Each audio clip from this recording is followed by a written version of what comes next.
ल निजामती सेवा ऐन र नियमावली कानुन अन्तर्गत पर्ने हुनाले कानुन चाहिँ के हो भन्ने सन्दर्भमा अलिकति बुझेर अनि हामी निजामती सेवा ऐन नियमावलीतिर प्रवेश गर्दा हामीलाई सजिलो हुन्छ होला भन्ने हिसाबले कानुन के हो भन्ने भनेर छलफल गर्दा नर्मल्ली हामीलाई थाहा छ कानुन भनेको अरू केही पनि होइन, हाम्रै व्यवहारहरूलाई आचरण व्यवहार र कार्यलाई नियमित गर्ने एउटा अधिकार प्राप्त निकायद्वारा जारी गरिएको ऐन नियमहरूको सङ्गालो भनेर भन्छौँ हामी कानुनलाई। समग्रमा कानुन अन्तर्गत संविधानहरू पनि पर्छन्, नीतिहरू पनि पर्छन् साधारणतया हेर्ने हो भने।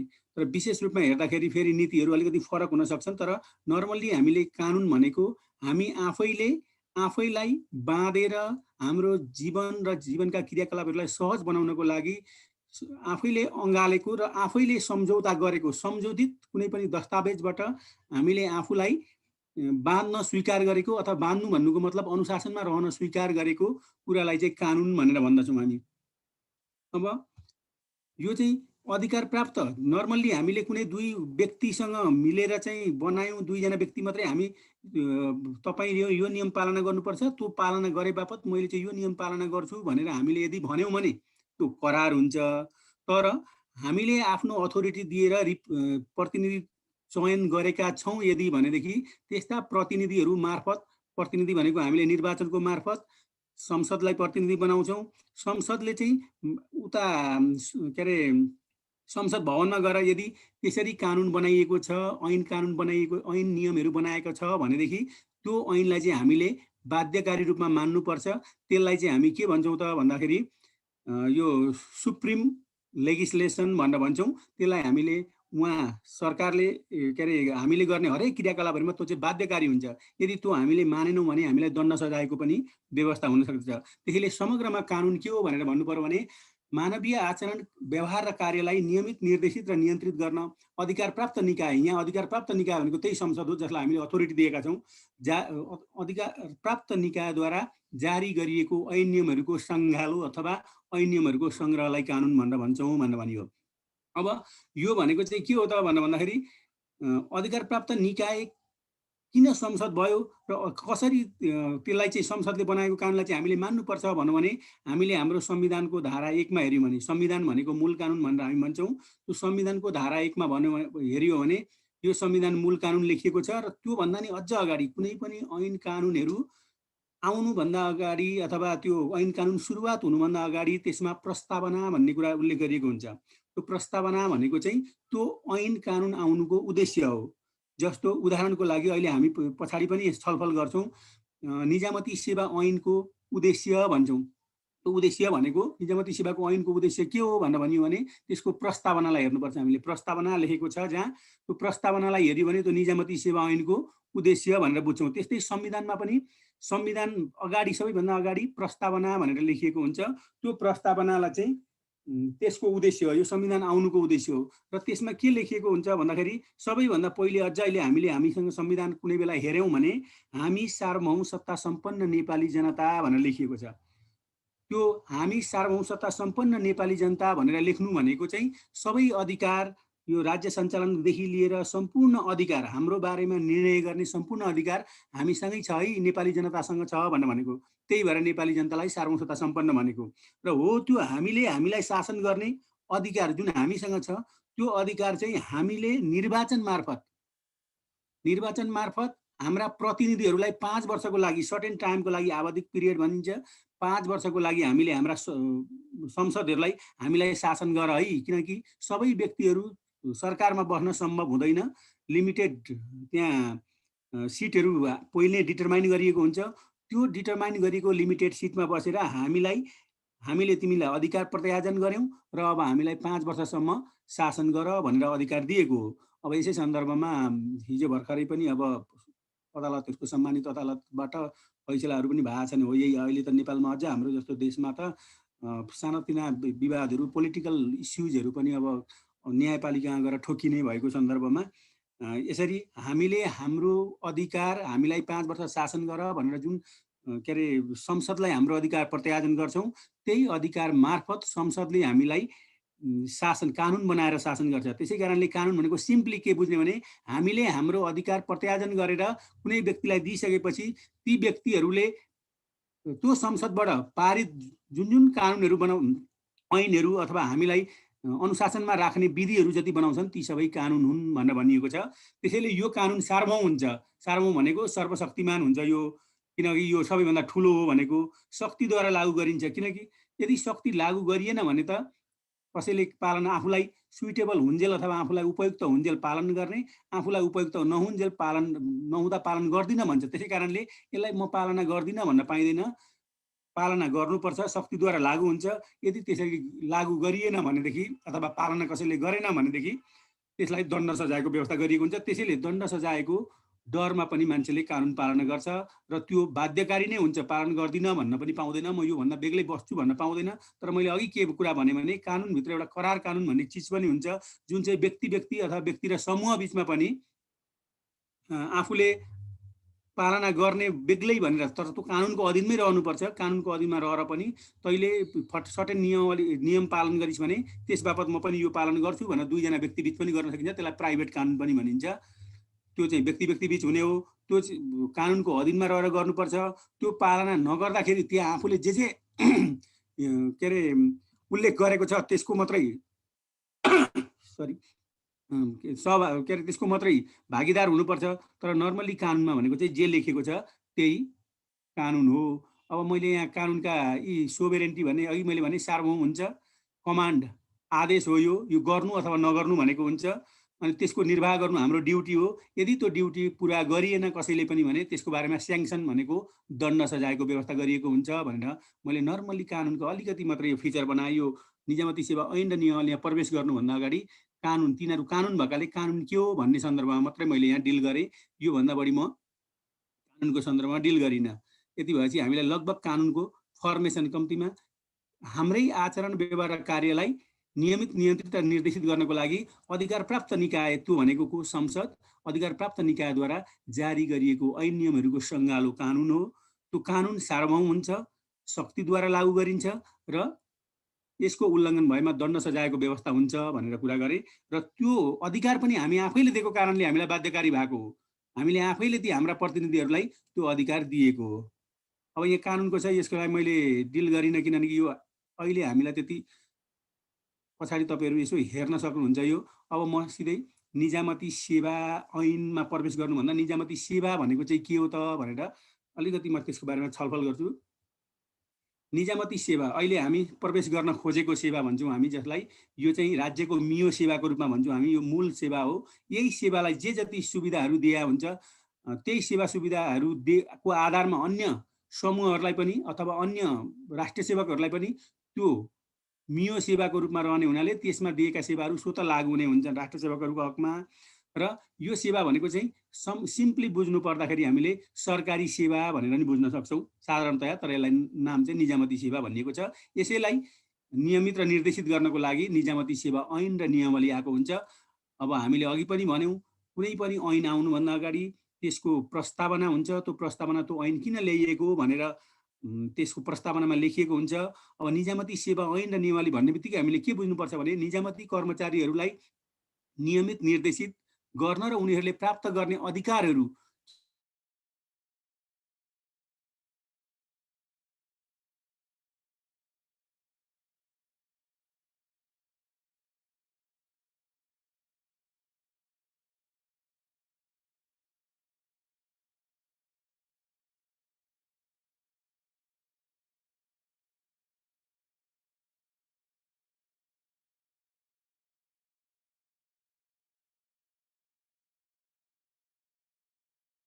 सम्बन्धित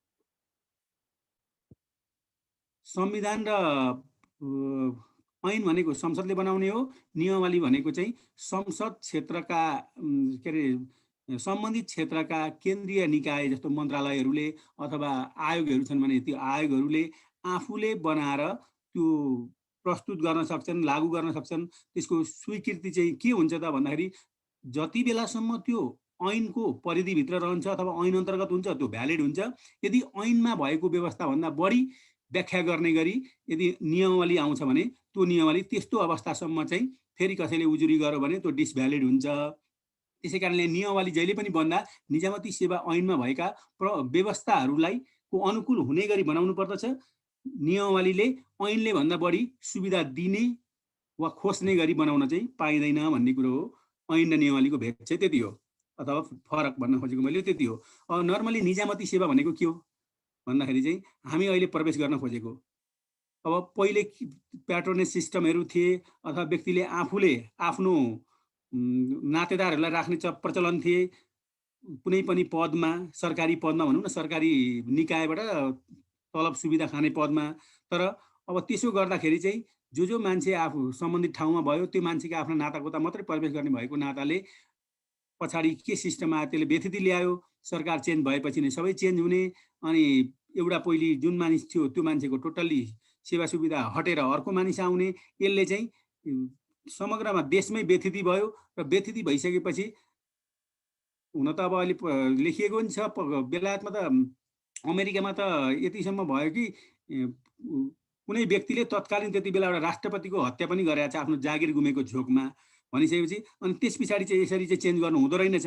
यसलाई चाहिँ व्यवस्थित रूपले लानुपर्छ भनेर यो निजामती सेवाको कन्सेप्ट आयो। आधुनिक निजामती सेवा भन्छौँ जसलाई हामी, हो यो कन्सेप्ट आयो। यो कन्सेप्टले चाहिँ के गर्छ भन्दाखेरि सरकार आउँछ जान्छ फरक परेन, तर निजामती सेवामा रहेका अथवा कर्मचारी, सरकारले बनाएका नीति नियमहरू पालन गर्ने कर्मचारीहरू चाहिँ कम्पेरेटिभली तटस्थ हुनुपर्छ, प्रतिबद्ध हुनुपर्छ र यिनीहरू चाहिँ लङ लास्टिङ जाने हुनुपर्दछ, पर्मानेन्ट। स्लाइड सो मोडमा राखिदिनु भयो भने अलि अझै ठुलो देखिन्थ्यो कि देखिन अहिले देखिया छ, देखिन त भयो हैन हजुर भन्ने कुरो। र अब निजामती सेवालाई हामीले सजिलो तरिकाले बुझ्न चाहने हो भने यहाँ मैले 2-4वटा यहाँ बुलेटहरूमा दिएको छु। निर्धारित योग्यता, दक्षता र क्षमता भएका व्यक्तिहरूलाई भनेपछि अब हामीलाई अहिले पनि यो तोकिएको छ नि, यो पदमा हामी जुन पदको लागि भिड्दैछौँ त्यो पदमा यो शैक्षिक योग्यता भएको अथवा अप्राविधिक छ भने त्यही शैक्षिक योग्यताले मात्रै पुग्ने छ हाम्रो प्रावधान। प्राविधिक छ भने त्यस सम्बन्धी थप तालिमहरूको आवश्यकता पर्दछ। हो त्यस्ता व्यक्तिहरूलाई वैधानिक एवं विधिसम्म ढङ्गले, कानुनसम्म ढङ्गले छनौट गरी, त्यो कानुन भनेको अहिले के छ त भन्दाखेरि हाम्रो संविधानले, यो संवैधानिक व्यवस्था भनेर लाग्न ल्याएको छु, संविधानले राष्ट्रिय के अरे यो निजामती सेवा रहने, राष्ट्रिय कर्मचारी त्यो यो हाम्रा नीति, सरकारी नीति तथा कार्यक्रमहरूलाई कार्यान्वयन गर्नको लागि निजामती सेवा ऐन बनाएर अगाडि सेलेक्सन गर्ने भन्ने प्रावधान त्यहाँ अलिकति मात्रै बोलिएको हुन्छ संविधानमा। हो त्यसैलाई नै विस्तृत रूपमा बोलिएको छ फेरि केमा, छनौट गर्ने पद्धतिको हकमा भने लोकसेवा आयोग ऐन र नियमावलीहरू आएका छन् भने त्यसरी वैधानिक एवं विधिसँग ढङ्गबाट छनौट गरी भनेपछि उसले जाँचका जति पनि प्रक्रियाहरू लोकसेवा आयोगले, हामीले फर्म भरिसक्यौँ, लोकसेवा आयोगले परीक्षा राखेको छ, परीक्षा लिखित परीक्षा हुन्छ, त्यस पछाडि मौखिक आवश्यकता अनुसार प्राक्टिकल परीक्षाहरू पनि हुन्छ।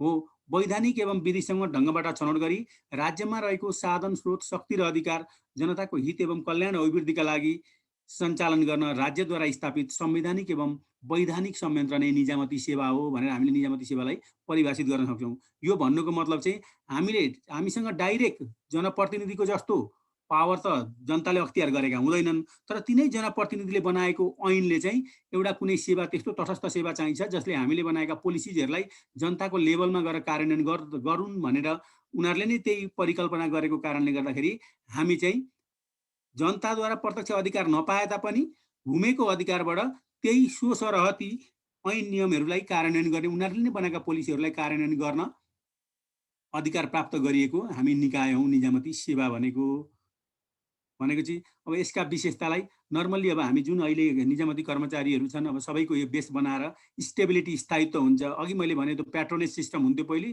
त्यो प्याट्रोनेज सिस्टम अथवा स्पोइल सिस्टम भन्थ्यो, जुन सरकार आउँथ्यो त्यसैले आफ्ना मान्छेहरू राख्थे। त्यस्तो भएपछि नीति कार्यान्वयन गर्ने निकाय प्रभावकारी भएन। अब राजनीतिज्ञ भनेको त 5 वर्षको लागि आउने जाने हुन्, अर्को चेन्ज हुनसक्छ, तर त्यसको कार्यान्वयन गर्ने मान्छे यदि इन्स्टिट्युसनल मेमोरी रहेन भने त्यसले चाहिँ हामीलाई प्रतिफल राम्रो दिँदैन भन्नको लागि चाहिँ निजामती सेवाहरू चाहिँ स्टेबल हुनुपर्छ, त्यहाँका कर्मचारीहरू स्टेबल हुनुपर्छ भनेर हामीलाई उमेर तोकिएको छ। 58 वर्षको उमेरसम्म, अब 60 हुँदैछ भन्ने हल्ला मात्रै छ अहिलेसम्म, अब आउँछ चाँडै। 58 वर्षको उमेरसम्म जागिर खान पाउने स्टेबिलिटी, त्यही स्टेबिलिटीको कारणले अहिले हामी स्थायी सरकारको रूपमा पनि चिनिन्छौँ। अर्को लिगल बेस, कानुनी आधार, कानुनबाट छानिएका सेलेक्सन हुन्छन्। कसैले मन नपराउने बित्तिकै त भोलि जा भन्ने हुँदैन, उसलाई मनासिब माफीको सबुत पेश गर्ने मौका पनि दिइन्छ, लिगल बेस छ। त्यसै कारणले यो निजामती सेवामा आउन खोज्ने कारण पनि हामीसँग कानुनी अधिकार हुन्छ। हामी कानुन मार्फत कुनै पनि प्रतिस्पर्धामा अब्बल भएर यहाँ प्रवेश गर्ने हो र त्यो अब्बल भइसकेपछि हामीलाई कसैले पनि तेरो काम मलाई मन परेन भनेर हाम्रो बोसले हाकिमले भनौँ आफूभन्दा माथिको सुपरिवेक्षकले हटाउन सक्दैन। उसलाई चाहिँ यो तैँले गल्ती गरेको कारणले कानुन बमोजिम तँलाई किन कारबाही नगर्ने भनेर गर्ने भएकोले यो लिगल बेस हुन्छ यसको भन्ने कुरा हो। अर्को वृत्ति विकासको अवसर सुनिश्चित हुन्छ। जस्तो अहिले हामी जुन पदमा प्रवेश गर्छौँ त्यो पदभन्दा माथिल्ला पदहरूको नि योग्यता यदि हामीसँग भयो भने निश्चित अवधिपछि एकपट्टिबाट खुल्लाबाट निकाल्ने त छँदैछ, तर अर्को पक्ष भनेको चाहिँ खुल्लाबाट ननिकाले तापनि निश्चित अवधिपछि हामीलाई वृत्ति विकासको अवसर पनि त्यो ऐन कानुनले दिएको हुन्छ। जस्तो हाम्रो निजामती सेवामा पनि छ, कम्तीमा 5 वर्ष भइसकेपछि त्योभन्दा माथिल्लो पदको लागि योग्य उम्मेदवार हुन सकिन्छ।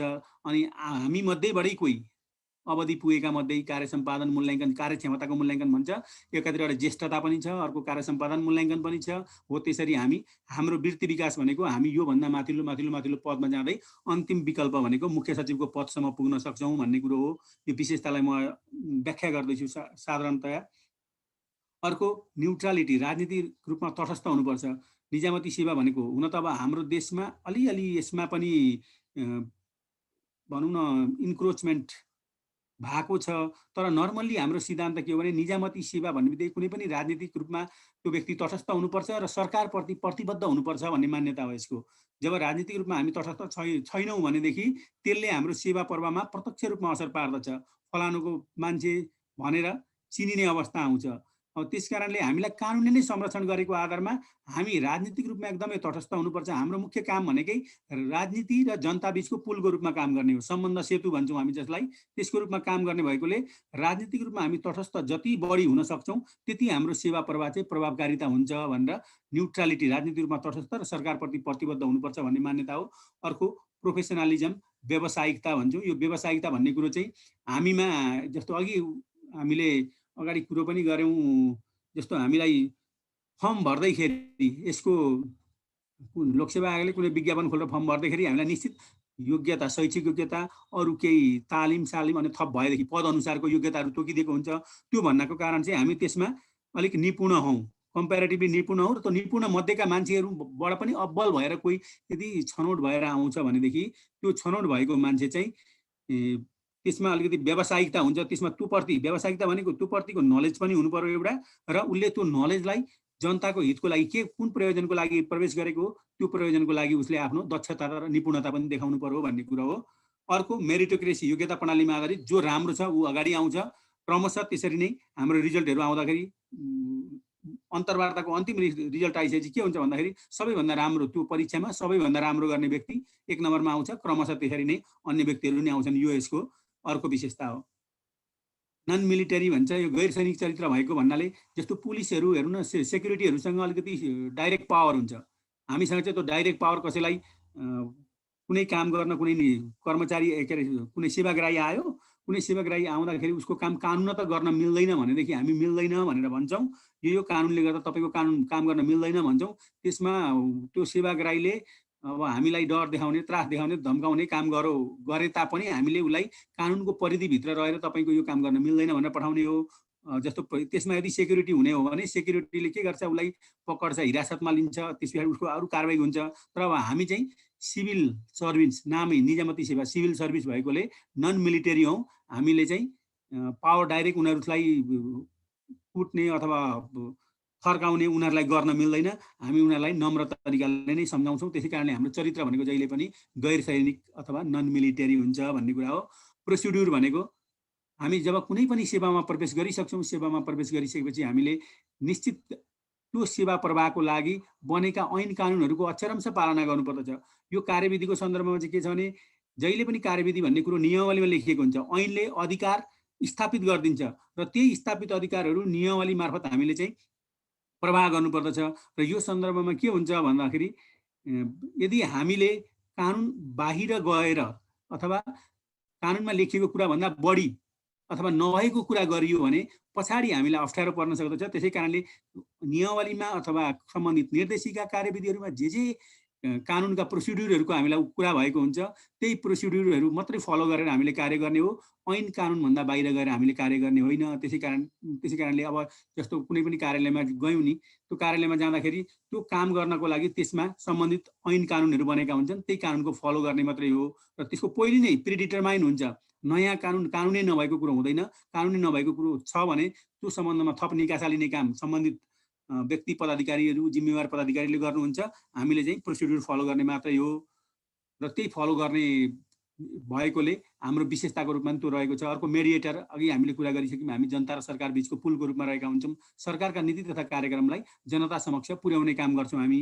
अनि त्यो अन्तर्गत फिक्स स्यालेरी, हायरकी भन्ने अरू विशेषताहरू पनि छन्। यी लगायतका अरू विशेषता छन्, तर पनि मैले समग्रमा सम्झिनको लागि यो पछाडि यदि हामीले अहिलेको लिखित परीक्षा निक्लिसकेपछि नर्मली निजामती सेवा भनेको के हो, यसका विशेषताहरू के चाहिँ हुन्छन् त भनेर यदि कसैले सोध्यो भने पनि यो हामीलाई जानकारी पाउनै पर्ने, थाहा पाउनै पर्ने, हामीले थाहा छैन भनेर भन्न नमिल्ने कुराहरूको बारेमा यसरी चर्चा गरियो। यो निजामती सेवाको अवधारणा यसरी आएको हो भनेर चाहिँ मैले यहाँ सरस्वती छोटो मात्रै भने यसलाई प्याट्रोनेज र स्पोइल सिस्टमको विकृति भनेर भने। प्याट्रोनेज भनेको त्यही संरक्षक, स्पोइल सिस्टम भनेको चाहिँ आफू आउने बित्तिकै अरू नयाँ मान्छे आउने हो, त्यसले ल्याएको विकृतिलाई चाहिँ एउटा यहाँ मैले अघि कुरो पनि गरेका थिएँ। एउटा 1881मा स्पोइल सिस्टमबाट जागिर गुमाउन पुगेको एक आक्रोशित युवकले तत्कालीन राष्ट्रपति गारफिल्डको हत्या गरेपछि 1883मा पेनल्टन एक्ट अमेरिकामा सुरु भएपछि आधुनिक निजामती सेवाको सुरुवात नर्मल्ली चाइनाबाट, चीनबाट भएको मानिन्छ। तर आधुनिक निजामती सेवा भनौँ भने चाहिँ बेलायतबाट भएको मानिन्छ भनेर हो। र हाम्रो हकमा चाहिँ यदि कुरा गर्ने हो भने 2007 सालको राजनीतिक परिवर्तनपछि आधुनिक निजामती सेवाको सुरुवात भएको हो भनेर कुरा गरियो। अब नेपालको निजामती सेवामा वर्तमान स्वरूप चाहिँ के छ त भन्दा संवैधानिक व्यवस्था धारा 285मा छ। अनि त्यस पछाडि धारा 242, 43 र 44मा लोकसेवा आयोगको व्यवस्था छ। यो 44को हक भनेको चाहिँ फेरि प्रदेश लोकसेवा आयोगको सम्बन्धी व्यवस्था भनेर गरेका छ। अहिले प्रदेश स्तरहरूमा पनि लोकसेवा आयोग खुलेर आफ्नो कार्य सञ्चालन गरिरहेको अवस्था छ। अनि कानुनी व्यवस्था हेर्ने हो भने निजामती सेवा ऐन नियमावली, अनि गर्नुपर्ने प्रोसिड्युरका कुराहरू हेर्ने हो भने सुशासन व्यवस्थापन तथा सञ्चालन ऐन र नियमावली छन् भनेर भन्न सकिन्छ। अब अहिलेको निजामती सेवाको वर्तमान स्वरूप, हाम्रो निजामती सेवाको वर्तमान, यो निजामती सेवा ऐन प्रवेश गर्नुभन्दा अगाडि यसको विशेषताको बारेमै हाम्रो अहिलेको नेपालको वर्तमान के अरे निजामती सेवाको विशेषताको बारेमा थोरै चर्चा गर्दैछौँ। हामी ऐन नियमावली प्रवेश गरिसकेका छैनौँ। यसलाई अलिकति सुरुमै यो डाइजेस्टिङ गर्न अथवा यसलाई अलिकति इन्ट्रेस्टिङ बनाउनको लागि अगाडिको व्यवस्थाहरूको हामी चर्चा गर्दैछौँ। यो अहिलेको हाम्रो हेर्ने भने चाहिँ समावेशी अवधारणा अवलम्बन भएको भनेर भनिन्छ, जसमा चाहिँ खुल्ला प्रतियोगिताद्वारा पूर्ति हुने पदहरूमा 45% सिटलाई चाहिँ 100% मानि अनि यसरी आरक्षणको व्यवस्था गरिएको छ। यो लगभग हामीलाई थाहा भएकै कुरा हो। महिलालाई 33%, आदिवासी जनजातिलाई 27%, मधेसीलाई 22%, दलितलाई 9%, अपाङ्गलाई 5% र पिछडिएको क्षेत्रलाई 4%। अब पिछडिएको क्षेत्रमा चाहिँ पर्ने जिल्लाहरू यो अब बाजा, हुमुडो, काजु भनेर मैले यहाँ सूत्रबद्ध गर्ने प्रयास गरेको छु। अब यो सामूहिक सौदाबाजीको अधिकार भनियो, यो ट्रेड युनियनको व्यवस्था पनि यो के अरे निजामती सेवा ऐन 2049 को दोस्रो संशोधनले कर्मचारीलाई यो ट्रेड युनियन सम्बन्धी व्यवस्था भनेको कर्मचारीका हक हितहरूलाई चाहिँ सरकार समक्ष सामूहिक सौदाबाजी, एउटा मात्रै व्यक्ति पर्यो भने त्यो व्यक्तिले चाहिँ आफ्ना कुराहरू सजिलैसँग राख्न नसक्ने भएकोले मिलेर गएदेखि राख्न सकिन्छ भन्ने सन्दर्भमा चाहिँ यो दफा 53मा यो व्यवस्था गरेको छ निजामती कर्मचारीको ट्रेड युनियन सम्बन्धी व्यवस्था भनेर। अब यो चाहिँ नेपालमा यसको प्र्याक्टिकलिटीमा यसको के छ त इम्पोर्टेन्स, यसले आफ्नो लक्ष्य अनुसारको काम गरिरहेको छ कि छैन, यो आफ्नो ठाउँमा छ। तर कम्तीमा यो व्यवस्था चाहिँ हाम्रोमा पनि राखिएको छ। अब पहिलेको यो व्यवस्था नेपालको निजामती सेवाको ऐतिहासिक पृष्ठभूमि भनेर गरिएको छ। यसलाई मैले अलिकति तपाईँहरूले यो हेर्दैखेरि थाहा भइहाल्नुहुन्छ, बुझिहाल्नुहुन्छ, अलिकति गरेँ। यहाँ चाहिँ अलिकति के छ भने पब्लिक सर्भिस कमिसनको रूपमा लोकसेवा आयोगको स्थापना 2008 साल असार 1 गते भएको हो भनेर यो चाहिँ कुनै बेला सोध्न नि सकिन्छ। यो 8 साल 1 गते भएको हो। अब 8 सालमा मन्त्रालयमा सचिवको नियुक्ति गर्ने कार्य यसले भएको हो भनेर व्यवस्था दियो। हालसम्म निजामती सेवा भनेको चाहिँ यही प्रशासन हो। त्यो प्रशासन सुधारका लागि गठन भएका आयोगहरू 1, 2, 3, 4, 5, 6, 7 प्रशासकीय पुनर्गठन समिति 2009, एनएम बुच भन्ने इन्डियन व्यक्तित्व हुने, इन्डियन व्यक्तित्वले सुरुको अवस्थामा हाम्रो निजामती सेवा ऐन बनि नसकेको सन्दर्भमा उनलाई बोलाएर यो प्रशासकीय पुनर्गठन समिति मार्फत प्रशासन सुधारका खाकाहरू तयार गरिएको थियो। त्यसपछि क्रमशः बाँकी 13 देखि चाहिँ हाम्रै नेपाली प्रधानमन्त्री लगायत अन्य विशिष्ट व्यक्तिहरूकै अध्यक्षतामा बनेको हो। अब अहिलेको हाम्रो निजामती सेवा ऐनमा अब हामी प्रवेश गऱ्यौँ निजामती सेवा ऐन 2049 यो 4थो संशोधनसम्म भएको छ। अब अहिले सङ्घीय संरचना गइसके पछाडि सायद यो यसपालि हाम्रो यो निजामती सेवा ऐन भनेरै पढ्नुपर्ने व्यवस्था अन्तिम हुनसक्छ, किनकि सङ्घीय निजामती सेवा ऐन आउने भने हुन त भन्दा निकै अवधि बितिसक्यो, तैपनि अब नआई यसको फ्रुटफुल छैन, आउनै पर्छ यसले। निजामती सेवा ऐन सङ्घीय प्रदेश लगायतमा आउनै पर्ने हुनाले अब आउँदा अर्को पढ्नुपर्ने नि हुनसक्छ। तर अहिले अब हामीसँग निजामती सेवा ऐन 2049 4 पटक संशोधन भएको व्यवस्था छ। अब हामी पस्यौँ निजामती सेवा ऐनभित्र। अब सेवा 10 वटा छन्, यसभित्रका समूह 50, निजामती सेवाभित्रको उपसमूह 42, इन्जिनियरिङ सेवामा 15। यो हाम्रो त्यो मैले दिएको विषयगतमा पनि पछाडि तपाईँहरूलाई अझ सबै डिटेलमै आइहाल्छ। हाम्रा यसमा रहेका परिच्छेदहरू 10 वटा छन्। अब अघि मैले चर्चा गरेको अब निजामती सेवाभित्र हामी प्रवेश गऱ्यौँ। अगाडि मैले चर्चा गरेको निजामती सेवालाई बढी सक्षम, सुदृढ, सेवामूलक र उत्तरदायी बनाउन निजामती सेवाको गठन, सञ्चालन र सेवा शर्त सम्बन्धी व्यवस्था गर्न बाञ्छनीय भएकोले हो। यो भनेको यो प्रस्तावनाको कुरो हो निजामती सेवा ऐनको। यो प्रस्तावना भनेको यसको उद्देश्य भनेर मैले माथि लेखेको छु। निजामती सेवाको उद्देश्य भनौँ भने नि यही हो। अब यसमा आउन सक्ने भनेको के हो, हामीले यी 4वटा कुरा मैले अलिकति हाइलाइटेड गरिदिएको छु। सक्षम, सुदृढ, सेवामूलक र उत्तरदायी, यी 4वटा कन्सेप्टलाई चाहिँ हामीले ध्यान राख्यौँ भने निजामती सेवा ऐनको उद्देश्य गठन तलका मध्ये कुन उद्देश्यले गरिएको होइन अथवा हो भनियो भने चाहिँ यी 4वटा कुरा हामीलाई थाहा छ भने निजामती सेवालाई बढी सक्षम बनाउन गरिएको हो, सुदृढ बनाउन गरिएको हो, सेवामूलक बनाउन गरिएको हो र उत्तरदायी बनाउन गरिएको हो। यी 4वटा कन्सेप्टलाई चाहिँ हामीले थाहा पायौँ भने तलका मध्ये कुनले हो वा होइन भनेर हामीलाई अप्सन्समा वस्तुगत अप्सन्समा आयो भने हामीले यो सजिलै थाहा पाउन सक्छौँ। त्यसैले ससुसेउ निजामती सेवालाई बढी ससुसेउ अथवा सक्षम, सुदृढ, सेवामूलक र उत्तरदायी बनाउन यस सेवाको गठन, सञ्चालन र सेवा शर्त सम्बन्धी व्यवस्था गर्न बाञ्छनीय भएकोले यो निजामती सेवा ऐन गठन गरिएको हो भन्ने कुरो गर्नु पर्यो। अब यो निजामती सेवा ऐनमा अघि हामीले चर्चा पनि गऱ्यौँ। योभन्दा अगाडि दोस्रो संशोधनदेखि चाहिँ यो समावेशिताको कन्सेप्ट आयो। दोस्रो संशोधनले चाहिँ व्यापक परिवर्तन ल्यायो।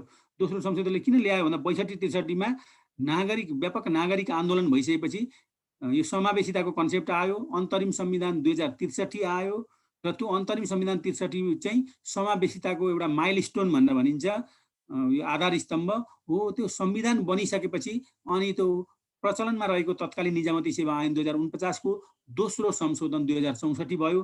त्यसमा चाहिँ व्यापक सुधारहरू अथवा परिमार्जनहरू गरिए। समावेशिताका सवालमा पनि यो एउटा कोसेढुङ्गा भनिन्छ निजामती सेवा ऐनको त्यो 2064 को दोस्रो संशोधन, जसलाई चाहिँ के कारण चाहिँ के हो त भन्दाखेरि नेपालको अन्तरिम संविधान 2063 हो। 2063 को समावेशिताको कन्सेप्ट आइसकेपछि निजामती सेवामा व्यापक रूपमा अन्य परिवर्तन पनि भए। त्यो परिवर्तनलाई चाहिँ यहाँ मैले मुख्य बुदागत रूपमा कहिलेदेखि अब समावेशिताको कन्सेप्ट आयो भन्नु पर्यो भने हामीले अथेन्टिक रूपमा भन्नुपर्दा निजामती सेवा ऐन 2049 को दोस्रो संशोधन पछाडि यो अलि पछाडिको पोइन्टहरूमा बुदामा पनि दिएको छ। र यसमा अरू भएका मुख्य सवालहरूलाई चाहिँ मैले यहाँ राख्ने जमर्को गरेँ। पहिलो भनेको चाहिँ नेपाल परराष्ट्रिय सेवा र नेपाल लेखा परीक्षण सेवा थप गरिएको। परराष्ट्रिय सेवा पहिले एउटै एकीकृत थियो, त्यसलाई चाहिँ परराष्ट्रिय सेवा बेग्लै बनाइयो। अब यो सेवै बेग्लै भयो। जसरी हामी प्रशासन, त्यही भएर अहिलेको हाम्रा 10वटा सेवा मध्येको यो परराष्ट्रिय सेवा बेग्लै छ, नेपाल लेखा परीक्षण सेवा पनि बेग्लै छ। यी दुईटा सेवा थप गरिए, बेग्लै बनाइए। राजपत्र अनङ्कित श्रेणीमा 5औं श्रेणी थप गरिएको भने चाहिँ राजपत्र अनङ्कित यो 5औं श्रेणी भनेको चाहिँ यो कार्यालय सहयोगीहरूको प्रथम स्तर, द्वितीय स्तर गरेर गरिन्छ। त्यसमा 5औं श्रेणी थप गरी उनीहरूलाई 20 वर्ष कार्यरत रहेका कुनै पनि कार्यालय सहयोगीहरूलाई 5औं श्रेणीमा थप गरिन्छ। त्यो भनेको चाहिँ लगभग अहिलेको हाम्रो नायब सुब्बाको तल बराबर हुने भएकोले त्यति बेला कन्सेप्ट पनि आएको थियो, कार्यालय सहयोगी र सुब्बा बराबर भन्ने मतलब एउटा हुइम पनि चलेको थियो। तर त्यसलाई उनीहरूलाई के गरेको थिएन, उनीहरूको पनि वृत्ति विकासलाई सुनिश्चित गर्ने कन्सेप्टले ल्याइएको। 20 वर्ष एउटै सेवामा काम गरिसकेपछि प्रथम, द्वितीय, तृतीय र चतुर्थ श्रेणी थियो, त्यो श्रेणीलाई थपेर 5औं श्रेणीमा उनीहरूलाई पनि थप गरियो। एकीकृत निजामती सेवा प्रणाली सम्बन्धी विशेष व्यवस्था गरिएको, तर यो व्यवहारमा लागू भएन, किनकि राजपत्रमा प्रकाशित गरेर गर्ने भनेको थियो। राजपत्रमा कहिले पनि प्रकाशन गरिएन, यो तहगत रूपमा लानलाई खोजिएको थियो। त्यो यहाँ व्यवस्था गरिए तापनि कार्यान्वयन भएन, तर व्यवस्था चाहिँ गरिएको हो। राजपत्राङ्कित प्रथम श्रेणी भनिसकेपछि सहसचिव लेभलको परीक्षामा अन्तरसेवा प्रतिस्पर्धा हटाइएको। यहाँ चाहिँ अब त झनै अन्तरसेवा चाहिँ पाइँदैन, त्यही सेवाभित्रकाले भिड्न मात्रै पाउने हो।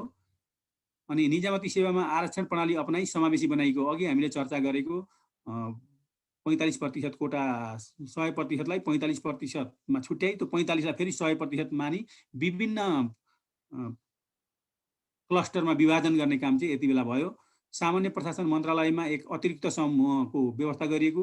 यो सामान्य प्रशासन मन्त्रालय चाहिँ अहिले हामी सङ्घीय मामिला तथा सामान्य प्रशासन मन्त्रालय भनेर भन्छौँ। त्यो सामान्य प्रशासन मन्त्रालयमा चाहिँ अतिरिक्त समूह, जहाँ चाहिँ बाहिर गएर पढ्न कोही गएको छ भने त्यस्ताको दरबन्दीहरू राख्ने, अनि यहीँ कोही कारबाहीमा परेको छ भने त्यस्तो दरबन्दी राख्ने, अथवा दरबन्दी मिलान नभइसकेका व्यक्तिहरू कोही छ भने पनि त्यस्तोको दरबन्दी चाहिँ अतिरिक्त समूहमा राख्ने व्यवस्था गरियो। यो अतिरिक्त समूह भन्ने एउटा छुट्टै सम्मको लागि त्यहाँ फाजिलमा राखिराख्न लागि यो अतिरिक्त समूहको व्यवस्था गरिएको हो। त्यस पछाडि राजपत्राङ्कित प्रथम श्रेणी वा सोभन्दा माथिको निजामती कर्मचारीको मूल्याङ्कन सम्बन्धी नयाँ व्यवस्था गरिएको। यसमा चाहिँ राजपत्राङ्कित प्रथम श्रेणी भनेको सहसचिव वा सहसचिव भन्दा माथि सचिव विशिष्ट श्रेणीमा हो। त्यो विशिष्ट श्रेणीमा नेतृत्व मूल्याङ्कन सम्बन्धी नयाँ व्यवस्था गरियो। यो व्यवस्था चाहिँ सुधार गर्नुपर्ने उपाय चाहिँ यो व्यवस्था पनि अहिलेको अलिकति समस्या ल्याउने व्यवस्था हो भनेर भन्न सक्छौँ हामीले इभ्यालुएसन गर्दा। तर कम्तीमा त्यसको नेतृत्व मूल्याङ्कन सम्बन्धी कन्सेप्ट चाहिँ राम्रै आयो। तर त्यो कन्सेप्टको फेरि अब हाम्रो जस्तो देशमा के हुन्छ भन्दाखेरि व्यावहारिक रूपमा सैद्धान्तिक रूपमा आउँदा त्यो राम्रो हुन्छ, त्यो राम्रो नराम्रो बनाउने व्यक्तिले हो। तर अब हाम्रोमा चाहिँ कार्यान्वयन गर्ने निकाय व्यक्तिहरू चाहिँ अलिकति इन्टरफेरेन्समा बढी संलग्न हुने हुनाले चाहिँ त्यसले चाहिँ प्रभावकारी नतिजा चाहिँ दिन नसकेको उदाहरण छ। त्यसै कारणले कन्सेप्ट राम्रो भए तापनि अहिले यसको प्रभावकारिता त्यति राम्रो देखिएको छैन। अर्को, निजामती कर्मचारीको ट्रेड युनियन सम्बन्धी व्यवस्था भनिसक्यो। राजप्रशासन सेवा भन्ने थियो पहिले, राजा हुँदाका त्यस्ता कर्मचारीहरूलाई नि यही ऐन अन्तर्गत समावेश गरेर अहिले उहाँहरूले पनि बढुवा नियमअनुसार यो सेवामा बढुवा खाइसक्नुभयो। प्रसुति सेयर विधा र बेतलबी विधा थप गरिएको, यी विधा यो संशोधन पछाडि आएका हुन्। यो परिवार भन्ने कुरो छ। परिवार भन्नाले यसरी एउटा कर्मचारीको कम्तीमा यो सम्झिन्छ भन्ने कुरो हो। यो चाहिँ फेरि के हुन्छ भन्दाखेरि कुनै निजामती कर्मचारी एउटा स्थानबाट सरुवा वा बढुवा भएर अर्को स्थानमा जाँदाखेरि उसले नियमअनुसार आफ्नो परिवारसहित लाने भत्ता आउने प्रयोजनको लागि यहाँ कर्मचारीको परिवारको परिभाषा गरिएको हो। अब निजामती सेवाको गठन भनेको छ। निजामती सेवाको गठन चाहिँ दफा 3 निजामती सेवा ऐन 2049 को दफा 3 मा छ। र त्यो 3 मा चाहिँ के छन् त भन्दाखेरि आई क्रिया पप्र लेब बिसी भनेर हाम्रा जुन 10वटा सेवा हामीले अगाडि पनि चर्चा गऱ्यौँ। नर्मली अब हामी सबैलाई थाहा भएकै कुरो हो। हामी परीक्षामा सहभागी हुन खोज्नेलाई यो नेपालमा को निजामती सेवामा 10वटा छन् सेवा। आर्थिक योजना तथा तथ्याङ्क सेवा, आई क्रिया, इन्जिनियरिङ सेवा। अब हाम्रो अहिले हामीले पढ्दै परीक्षा प्रतिस्पर्धा गर्न खोजेको परीक्षा भनेको चाहिँ यही इन्जिनियरिङ सेवाभित्र पर्ने हो। अनि कृषि सेवा, न्याय सेवा, परराष्ट्र सेवा, अघि थप भएको भन्यौँ हामीले, नेपाल प्रशासन सेवा, नेपाल लेखा परीक्षण सेवा। अघिको परराष्ट्र र नेपाल लेखा परीक्षण सेवा चाहिँ यसैबाट थप भएर यहाँदेखि 10वटा भएको हो। अनि नेपाल वन सेवा, नेपाल विविध सेवा, नेपाल शिक्षा सेवा। अब नयाँ आउनेले चाहिँ स्वास्थ्य र संसदलाई पनि यही सेवा अन्तर्गत राख्ने भनेको छ। तर जे भने पनि अहिलेसम्म चाहिँ हामीसँग यही 10वटा सेवाहरू छ। अनि विशिष्टीकरणको लागि गरिएको समूहीकरण भनेको छ। अब पछिल्लो चरणमा चाहिँ के हो भनेदेखि निजामती सेवाहरू पहिले चाहिँ जुन के अरे सेवाहरूमा थियो सचिवमा एउटै थिए। सचिव हुँदाखेरि चाहिँ सबै एउटै हुन्थे। जो सिनियर हो त्यो सचिवमा विशिष्ट श्रेणीमा बढुवा हुँदा चाहिँ एउटैमा बढुवा हुन्थ्यो। तर त्यो प्रचलनलाई रोक्दै अहिले चाहिँ के गरियो भनेदेखि व्यावसायिकता भनेर अघि हामीले अगाडि भन्यौँ नि, कुनै पनि पदमा कार्य गर्नको लागि त्यस पदसँग सम्बन्धित कार्य विवरणमा उल्लेख भएको कुराहरू गर्न जान्ने हुनु पर्यो। जस्तो उदाहरणको सिम्पल उदाहरण दिउँ, प्रशासन सेवामा नियुक्त भएको कर्मचारीले यदि इन्जिनियरिङ सेवा अथवा कृषि तथा वन सेवा अथवा अन्य सेवा, योदेखि प्रशासनदेखि बाहेकका यहाँ 5वटा सेवामा ऊ सचिव भएर गयो भने उसँग आधारभूत नलेज ज्ञान नै हुँदैन। आधारभूत ज्ञान नभएको मन्त्रालयको लिडिङ गर्नुपर्दा अरूले त्यसबाट फाइदा लिन सक्ने र त्यसको सुधारको लागि उसले कुनै एउटा आयाम पहिचान गर्न नसक्ने हुन्छ कि भनेर यसलाई विशिष्टीकरण गर्ने प्रयोजन आयो। त्यसै कारणले विशिष्टीकरण गर्ने प्रयोजनको लागि चाहिँ निजामती सेवाका सेवाहरूलाई 6 भागमा विभाजन गरेको छ। र नर्मली निजामती सेवाका सेवाहरू भनौँ भने 10वटा लेख्नुपर्छ। यसमा अलिकति ध्यान दिनुपर्ने यही विशिष्टीकरण भन्ने शब्द आउँछ आउँदैन भन्ने कुरो हो क्वेसनमा। विशिष्टीकरण गर्ने प्रयोजनको लागि निजामती सेवालाई कति समूहमा विभाजन गरेको छ भनौँ भने 6 वटा, निजामती सेवामा कतिवटा सेवाहरू छन् भनौँ भने 10 वटा। यसमा हामीले त्यति सम्झिनु पर्ने कुरो, त्यसमा चाहिँ झुक्किनु भएन। अब हालसम्म निजामती सेवा दिवसका नाराहरू यहाँ दिएको छ। यो पहिलो नारा र अन्तिम नारा चाहिँ लगभग इम्पोर्टेन्ट। अहिलेसम्म कतिवटा भयो त्यो थाहा पाउनु पर्यो र पहिलो र अन्तिमको चाहिँ थाहा पाइयो भने हुन त कोही बेला बिचबाट सोध्न नि सक्छ। त्यसकारणले यहाँ सबै अहिलेसम्मका नाराहरू, निजामती सेवाको नारा। अब अहिलेको लेटेस्ट भनेको स्वच्छ र सक्षम निजामती प्रशासन, समृद्धि र सुशासन भन्ने नारा छ। यो 61 सालदेखि नारा बनाउन थालेर 77 सालसम्म पुग्यो। यो नारा थाहा पाउनुपर्छ। अब निजामती सेवाको पदमा उम्मेदवार हुनको लागि अयोग्यता भनेको थियो दफा 10 मा व्यवस्था छ। यदि राजपत्र अनङ्कित र श्रेणीविहीन पद हो भने 18 वर्ष उमेर पुरा नभएका छन् भने तिनीहरूले पाएनन् भनेपछि निजामती यहाँबाट हामीले के थाहा पाउनुपर्छ भने निजामती सेवाको राजपत्र अनङ्कित वा श्रेणीविहीन पदमा, राजपत्र अनङ्कित भनिसकेपछि श्रेणीविहीन पद पनि त्यही मातहत नै हो, ठिकै केही फरक परेन। निजामती सेवाको राजपत्र अनङ्कित पदमा कम्ती प्रवेश गर्न कम्तीमा कति वर्ष उमेर पुरा भएको हुनुपर्छ भन्यो भने 18 वर्ष उमेर पुरा भएकोले पायो, 18 वर्ष उमेर पुरा नभएकाले पाएनन्। र त्यसै गरी राजपत्राङ्कित पदमा प्रवेश गर्नको लागि कम्तीमा कति अवधि पुरा गर्नुपर्छ, कति उमेर पुरा भएको हुनुपर्छ भन्यो भने 21 वर्ष उमेर पुरा भएको हुनु पर्यो। अनि यसको अन्तिम पुरा चाहिँ सुरुमा चाहिँ प्रवेश गर्नको लागि चाहिँ 18 र 21 चाहियो, तर अन्तिम कति वर्षसम्मकाले प्रवेश गर्न सक्ने भए भन्न दियो भने पुरुष उम्मेदवारको हकमा 35 वर्ष र महिला उम्मेदवारको हकमा 40 वर्ष उमेर पुरा भइसकेकाले प्रवेश गर्न पाए। तर यो यहाँ यति लेखिसकेपछि राजपत्राङ्कित द्वितीय र प्रथम श्रेणीको खुल्ला प्रतियोगितामा यदि भनेर त्यसरी बेग्लै क्वेसन डिस्टिङ्क्ट गरेर सोध्यो भने चाहिँ राजपत्राङ्कित द्वितीय र प्रथम श्रेणीको खुल्ला प्रतियोगितामा, द्वितीय भनेको उपसचिव र सोभन्दा माथि चाहिँ खुल्ला प्रतियोगिताबाट भिड्न चाहने उम्मेदवारहरूको उमेरको हद चाहिँ कति हुन्छ त भनेर भन्यो भने 45 वर्ष भनेर चाहिँ हामीले भन्नुपर्छ। अब नर्मल्ली निजामती सेवामा प्रवेश गर्न पाउने उमेरको हद भनेको पुरुषको लागि 35, महिलाको लागि 40 हो, अपाङ्गता भएका व्यक्तिको लागि पनि 40 हो। र त्यसमा बहालवाला कर्मचारीको लागि उमेरको हद लाग्दैन भन्ने व्यवस्था गरिएको छ। तर त्यसमा समग्रमा के भनेर सोध्यो भने चाहिँ राजपत्राङ्कित द्वितीय र प्रथम श्रेणीको खुल्ला प्रतियोगितामा चाहिँ प्रवेश गर्नको लागि उमेर हद कति हो भनेर भन्यो भने चाहिँ 45 वर्ष चाहिँ भित्रको मान्छेले चाहिँ पाउने भयो भनेर 45 त्यसमा मात्रै सम्झिनुपर्छ हामीले। किनकि यसमा चाहिँ अफिसर वा सो सरहको कुनै पनि सार्वजनिक संस्थान, नेपाल सरकारबाट स्वीकृत विश्वविद्यालय अथवा विद्यालयहरूमा काम गर्ने 5 वर्ष काम गरेको छ भने त्यस्तो व्यक्तिले डाइरेक्ट उपसचिव वा सहसचिव लेभलको खुल्ला प्रतियोगितामा प्रतिस्पर्धा गर्न पाउँछ। त्यसै कारणले राजपत्राङ्कित द्वितीय र प्रथम श्रेणीको खुल्ला प्रतियोगितामा चाहिँ 45 वर्ष हो, नभए नर्मल्ली हाम्रो 35 वर्ष र 40 वर्ष नै उमेर हद हो। अन्तिम डेडलाइन भनेको चाहिँ सुरुवात 18 र 25 भइगयो।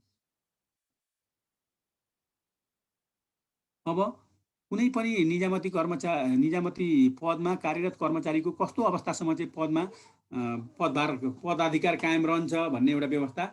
यो पदमा चाहिँ यदि ऊ त्यही पदमा काम गरिरहेको छ भने त्यति बेलासम्म रह्यो, अर्को पदमा सरो भई कार्यभार सम्हाल्न पाइने म्याचसम्म रह्यो, विधामा रहेको छ भने उसको पद रहिरहेको मानिन्छ, निलम्बन रहेको छ भने नि रहिरहेको मान्छ। निलम्बन भनेको चाहिँ के हो भनेदेखि कुनै पनि निजामती कर्मचारीले के अरे गैर कानुनी काम गर्यो, गैर कानुनी काम गरेको कारणले उसको सन्दर्भमा थप अध्ययन अनुसन्धान गर्नुपर्ने भयो, अनुसन्धान अन्वेषण गर्नुपर्ने भयो भने त्यस्तो अवस्थामा र त्यो अध्ययन अनुसन्धान गरिसकेपछि त्यो व्यक्ति उप विशेष अदालतमा मुद्दा चलिरहेको छ भने त्यस्तो मुद्दा चलेको बेला उसको त निलम्बनमा रहेको मानिन्छ।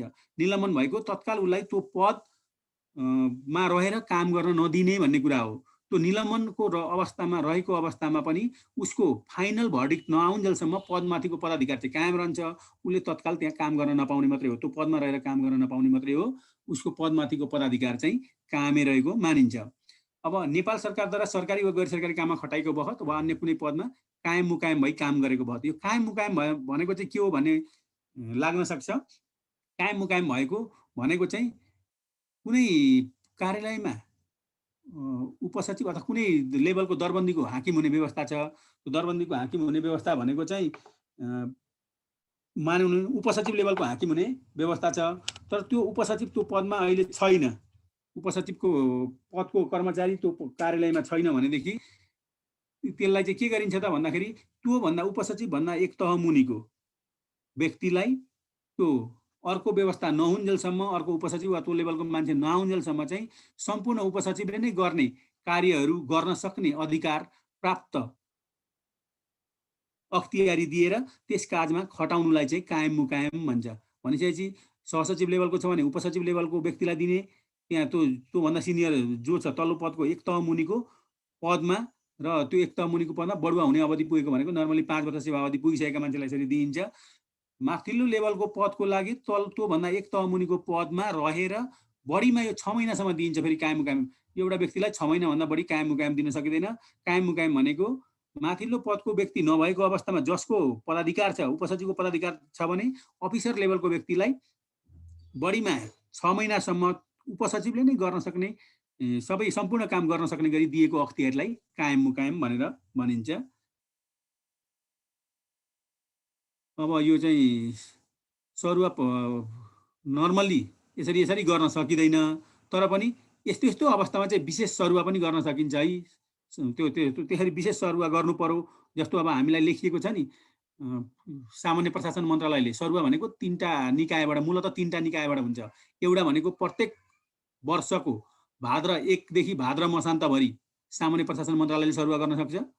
त्यो सामान्य प्रशासन मन्त्रालयले गर्ने सरुवा भनेको चाहिँ फेरि अन्तर मन्त्रालय हुन्छ।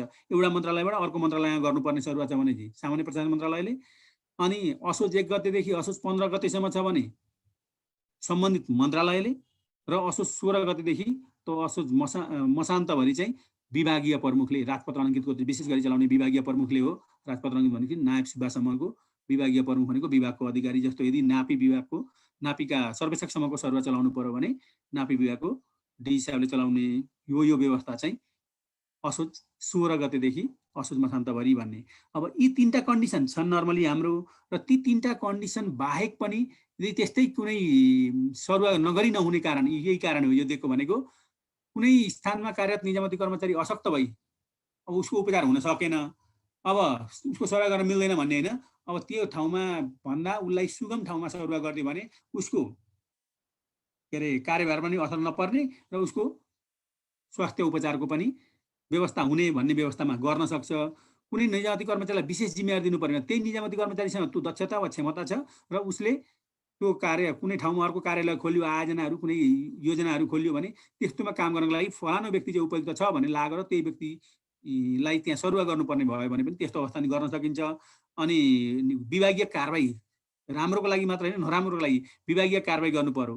कुनै कार्यालयमा कार्यरत कर्मचारीले गैर कानुनी काम गर्यो, अब अथवा निजामती सेवाको आचरण विरुद्ध काम गर्यो, उसलाई कारबाही गर्नुपर्ने भयो।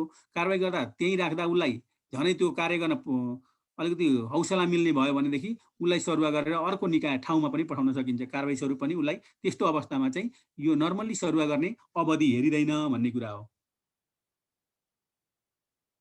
अब अरू व्यवस्था त्यस्तै, त्यही कार्यालयमा राख्दा त्यसलाई उपयुक्त नभएमा अन्यमा सार्नै पर्ने भयो, त्यो कार्यालयमा उसले धेरै उच्छृङ्खल गतिविधि भनौँ अथवा गैर कानुनी कामहरू गर्यो भन्ने सन्दर्भमा त्यस्तो भयो भने कतिपय अवस्थामा चाहिँ कस्तो हुन्छ भने दरबन्दी पहिले हुन्छ। अब दरबन्दी त्यहाँ छैन, दरबन्दी त्यो पदको दरबन्दी त्यहाँ छैन भनेदेखि त्यसलाई फाजिलमा परेको कर्मचारी त्यसलाई अन्य कार्यालयमा पनि समायोजन गर्न सक्ने व्यवस्थाको लागि चाहिँ त्यो सरुवाको म्याद हेरिँदैन।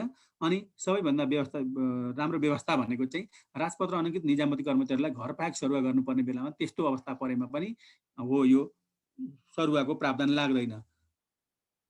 जुन दिएको अवधिभित्रै गर्नुपर्छ भन्ने छैन। यो निजामती कर्मचारीहरूको हितार्थ र कतिपय अवस्थामा संस्थाको हितार्थ गरिएका व्यवस्थाहरू हुन्। भनेपछि यस्तो व्यवस्था किन राख्नु पर्यो अपवाद भनेपछि एक त हामी कर्मचारीलाई नै मनोबल उत्प्रेरणा दिनको लागि राखिन्छ, अर्को भनेको संस्थालाई सस्टेन गराइराख्नको लागि, संस्थाको दिगोपना बनाइराख्नको लागि, नागरिकहरूको सन्तुष्टि अभिवृद्धि गर्नको लागि कर्मचारीले खराब काम गर्यो भने संस्थाको राम्रोको लागि गरिन्छ, होइन कर्मचारी राम्रो छ भनेर अथवा राजपत्र अनङ्कित कर्मचारी निजामती कर्मचारी चाहिँ घर पाएकसम्म सरुवा गर्नुपर्छ भन्ने मान्यताले पनि यो कन्सेप्ट आएको हो। अब नर्मल्ली हामीले के थाहा पाउनु पर्यो भने कुनै पनि पदमा नियुक्ति भइसकेपछि 2 महिनाभन्दा बढी अवधिसम्म हामीलाई त्यसै राख्न पाइँदैन भन्दा यहाँ माथि नै माथिको एउटा क्वेसन छ। पदीय जिम्मेवारी नदिकन 2 महिनाभन्दा बढी अवधिसम्म राख्न नसकिने भनेको छ। कुनै पनि निजामती कर्मचारीलाई जिम्मेवारी नदिई कति अवधिभन्दा बढीसम्म राख्न पाइँदैन भन्नु भने 2 महिनाभन्दा बढी अवधि त्यो क्वेसन हो, राख्न सकिँदैन। तर त्यति हुँदाहुँदै पनि त्यसमा नि अपवाद हुन सक्छन् भनेर, तर देहायको अवस्थामा चाहिँ राख्न पाइन्छ है। राख्न सकिन्छ भनेको छ।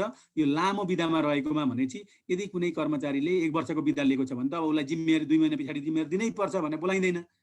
लामो बिदामा रहेको कर्मचारी छ, जस्तो भनौँ न, मानिलिउँ अध्ययन बिदामै रह्यो अथवा 1 वर्षको उसले असाधारण बिदै लियो, कुनै पनि बिदा लियो लामो अवधिको, जुन चाहिँ 2 महिनाभन्दा बढी अवधिको छ भने पनि उसको जिम्मेवारी नदिई उसले त्यो अवधिसम्म बस्न पाउने नै भयो। दोस्रो भनेको निलम्बन भएकोमा कहिलेसम्म निलम्बन हुने हो त्यो पुरै टुङ्गो हुँदैन। त्यसै कारणले निलम्बन भएर विशेष अदालतमा मुद्दा चल्छ। विशेष अदालतमा मुद्दा चलिसकेपछि व्यक्ति निलम्बन हुने हो। निलम्बनको लगभग क्राइटेरिया भनेको, अनि त्यो विशेष अदालतको भर्डिक्ट नआउन्जेलसम्म अथवा विशेष अदालतले दोषी देखाइदियो, निर्णय त आयो, विशेष अदालत दोषी देखाइदियो भने त्यो उप सर्वोच्च अदालत जान्छ। सर्वोच्च अदालत जाँदाखेरि सर्वोच्च अदालतको पनि अन्तिम जजमेन्ट नआउन्जेलसम्मको लागि उसलाई त्यो जिम्मेवारी दिइँदैन। एउटा त्यो कन्सेप्ट भयो।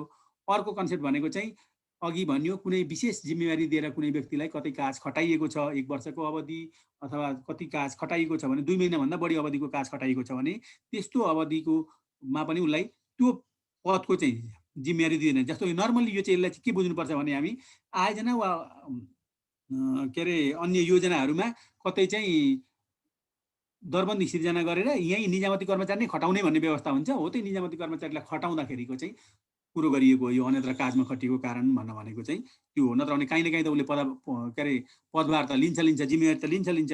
तर यी आयोजना अथवा करारमा अथवा कतै योजनाहरूमा चाहिँ त्यहाँ चाहिँ त्यस्तो व्यक्तिको आवश्यक पर्छ भनेर लगिएको छ भने त्यस्तो अवस्थामा चाहिँ यो नेपाल सरकारकोमा जिम्मेवारी नदी पनि राख्न सकिन्छ भन्ने कन्सेप्ट हो यो। अब यो कार्यक्षमताको मूल्याङ्कन भनिन्छ, नर्मली बढुवा हुँदा अपनाइने एउटा ज्येष्ठता भन्छ, सिनियरिटीबाट सिधै बढुवा हुने व्यवस्था थोरै प्रतिशतमा यो पनि हुन्छ। अर्को भनेको निजामती कर्मचारीको कार्यक्षमताको मूल्याङ्कन गर्दा चाहिँ कार्यक्षमता बापत उसले गरेको कार्यको आधारमा यो कार्यक्षमता बापत यी 5वटा कन्सेप्ट पर्छन्। यी 5वटा कन्सेप्टमा चाहिँ कार्य सम्पादन मूल्याङ्कन बापत 40 अङ्क दिइन्छ उसलाई, उसले गरेको कार्य, दैनिक रूपमा गरेको कार्य। अब अहिले हामीले सम्झिनु पर्यो चाहिँ कार्य सम्पादन मूल्याङ्कन बापत 40 अङ्क पाइन्छ। तर यसलाई चाहिँ हामीले गरेको वास्तविक कार्यसँग आबद्ध गर्न नसकिएको तिथो यथार्थ चाहिँ हामीसँग छ। किनकि गरे पनि नगरे पनि एउटा भनौँ न ट्रेन्डको हिसाबले नम्बर दिइरहेको छ। हो, यसैलाई वस्तुनिष्ठ बनाउन नसकेको छैन, जसले गर्दा अहिलेसम्म पनि हाम्रो निजामती सेवामा यसले ठुलो प्रभाव पारेको छ। कुरा सानो जस्तो लाग्छ तर प्रभाव चाहिँ ठुलो पारेको छ। किनभने काम गर्नेले पनि त्यति नै अङ्क, नगर्नेले पनि त्यति नै अङ्क पायो भनेदेखि काम गर्ने मान्छेलाई उत्प्रेरणा हुँदैन भने नगर्ने मान्छेलाई मनमौजी गर्ने छुट अझै बढ्दै जान्छ।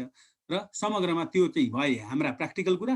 तर सैद्धान्तिक रूपमा कार्यक्षमताको मूल्याङ्कन गर्दा कार्य सम्पादन बापत 40 अङ्क, ज्येष्ठता बापत 30 अङ्क, शैक्षिक योग्यता बापत 12 अङ्क, भौगोलिक क्षेत्रमा काम गरे बापत 16 अङ्क र तालिम बापत 2 अङ्क गरेर टोटल 100 अङ्क छ। यसबाट चाहिँ अनि हाम्रो यो बढुवा प्रयोजन वृत्ति विकास भन्ने थियौँ अघि हामीले सुरुमा विषयतामा, वृत्ति विकास प्रयोजनको लागि यसको मूल्याङ्कन गरिन्छ। त्यही कार्य सम्पादन मूल्याङ्कन पनि 40 अङ्कको हुन्छ। त्यसमा हाम्रो इमिडिएट बोस सुपरिवेक्षक भन्छौँ, जो हो सुपरिवेक्षकले 25 अङ्क दिन्छ। पुनरावलोकनकर्ता भन्छ अर्को 10 अङ्क, त्योभन्दा माथिको एक स्टेप माथिको कर्मचारी हुन्छ सुपरिवेक्षक भन्दा माथिको।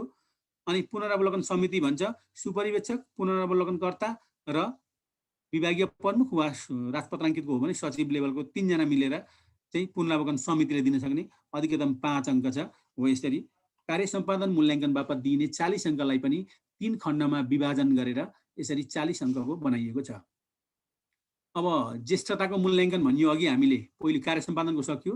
ज्येष्ठताको मूल्याङ्कनमा चाहिँ राजपत्र अनङ्कित तृतीय र द्वितीय श्रेणीको पदमा काम गरे बापत प्रत्येक वर्षको 3.75, राजपत्र अनङ्कित तृतीय र द्वितीय भनेको अमिनसम्मको कर्मचारी यता प्राविधिक भन्नुपर्दा नर्मल्ली नभए खरिदारसम्मको कर्मचारीले चाहिँ ज्येष्ठताको मूल्याङ्कन गर्दा 3.75, 1 वर्ष काम गरे बापत 3.75 आउँछ भनेपछि नर्मल्ली 6 वर्ष काम गरियो भनेदेखि हाम्रो अधिकतम नम्बर पुग्ने हो।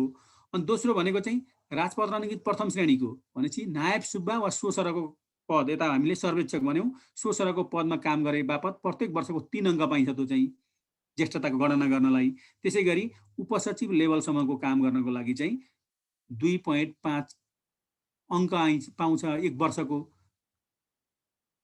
अब यसबाट हामीले के बुझ्नु पर्यो भनेदेखि ज्येष्ठता बापतको अङ्क गणना गर्दाखेरि कम्तीमा उपसचिव लेभल राजपत्राङ्कित द्वितीय श्रेणीको कर्मचारीसम्मको लागि मात्रै गणना हुँदो रहेछ, त्योभन्दा माथि हुँदो रहन्छ भनेर पनि बुझ्नु पर्यो। यो सँगसँगै भनेपछि मैले भन्न खोजेको कुरो के हो भने कुन पदभन्दा माथि ज्येष्ठता बापतको अङ्क प्रदान गरिँदैन भनौँ भने हामीले कुन पदभन्दा भन्नु पर्यो भने राजपत्राङ्कित प्रथम श्रेणी वा सोभन्दा माथि चाहिँ ज्येष्ठता बापतको नम्बर नपाइने रहेछ भन्ने कुरो बुझ्नु पर्यो। अब यो विशेष आर्थिक सुविधा भन्ने व्यवस्था भएको छ। विशेष आर्थिक सुविधा बापत निजामती कर्मचारीको सेवामा छँदै मृत्यु भएमा निजको परिवारलाई 1,50,000 रुपियाँसम्म एकमुष्ट रकम प्रदान गरिनेछ भनेपछि निजामती कर्मचारी कुनै पनि निजामती कर्मचारी सेवामा छँदै मृत्यु भएमा उसलाई विशेष आर्थिक सुविधा भनेर कति रकम उपलब्ध गराइन्छ भनेर क्वेसन आउन सक्छ। त्यस्तो अवस्थामा विशेष आर्थिक सुविधा, माथिको टपिक चाहिँ थाहा पाउनु पर्यो है। विशेष आर्थिक सुविधा बापत निजामती कर्मचारीले पाउने, निजामती कर्मचारीको परिवारले पाउने एकमुष्ट रकम भनेको 1,50,000 रुपियाँ हो।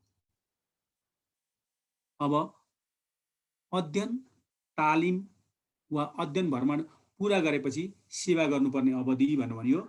यो अध्ययन, तालिम वा अध्ययन भ्रमण पुरा गरेर सेवा अवधि गर्नुपर्ने न्यूनतम अध्ययन वा तालिमको अवधि भनेको 3 महिनासम्म छ।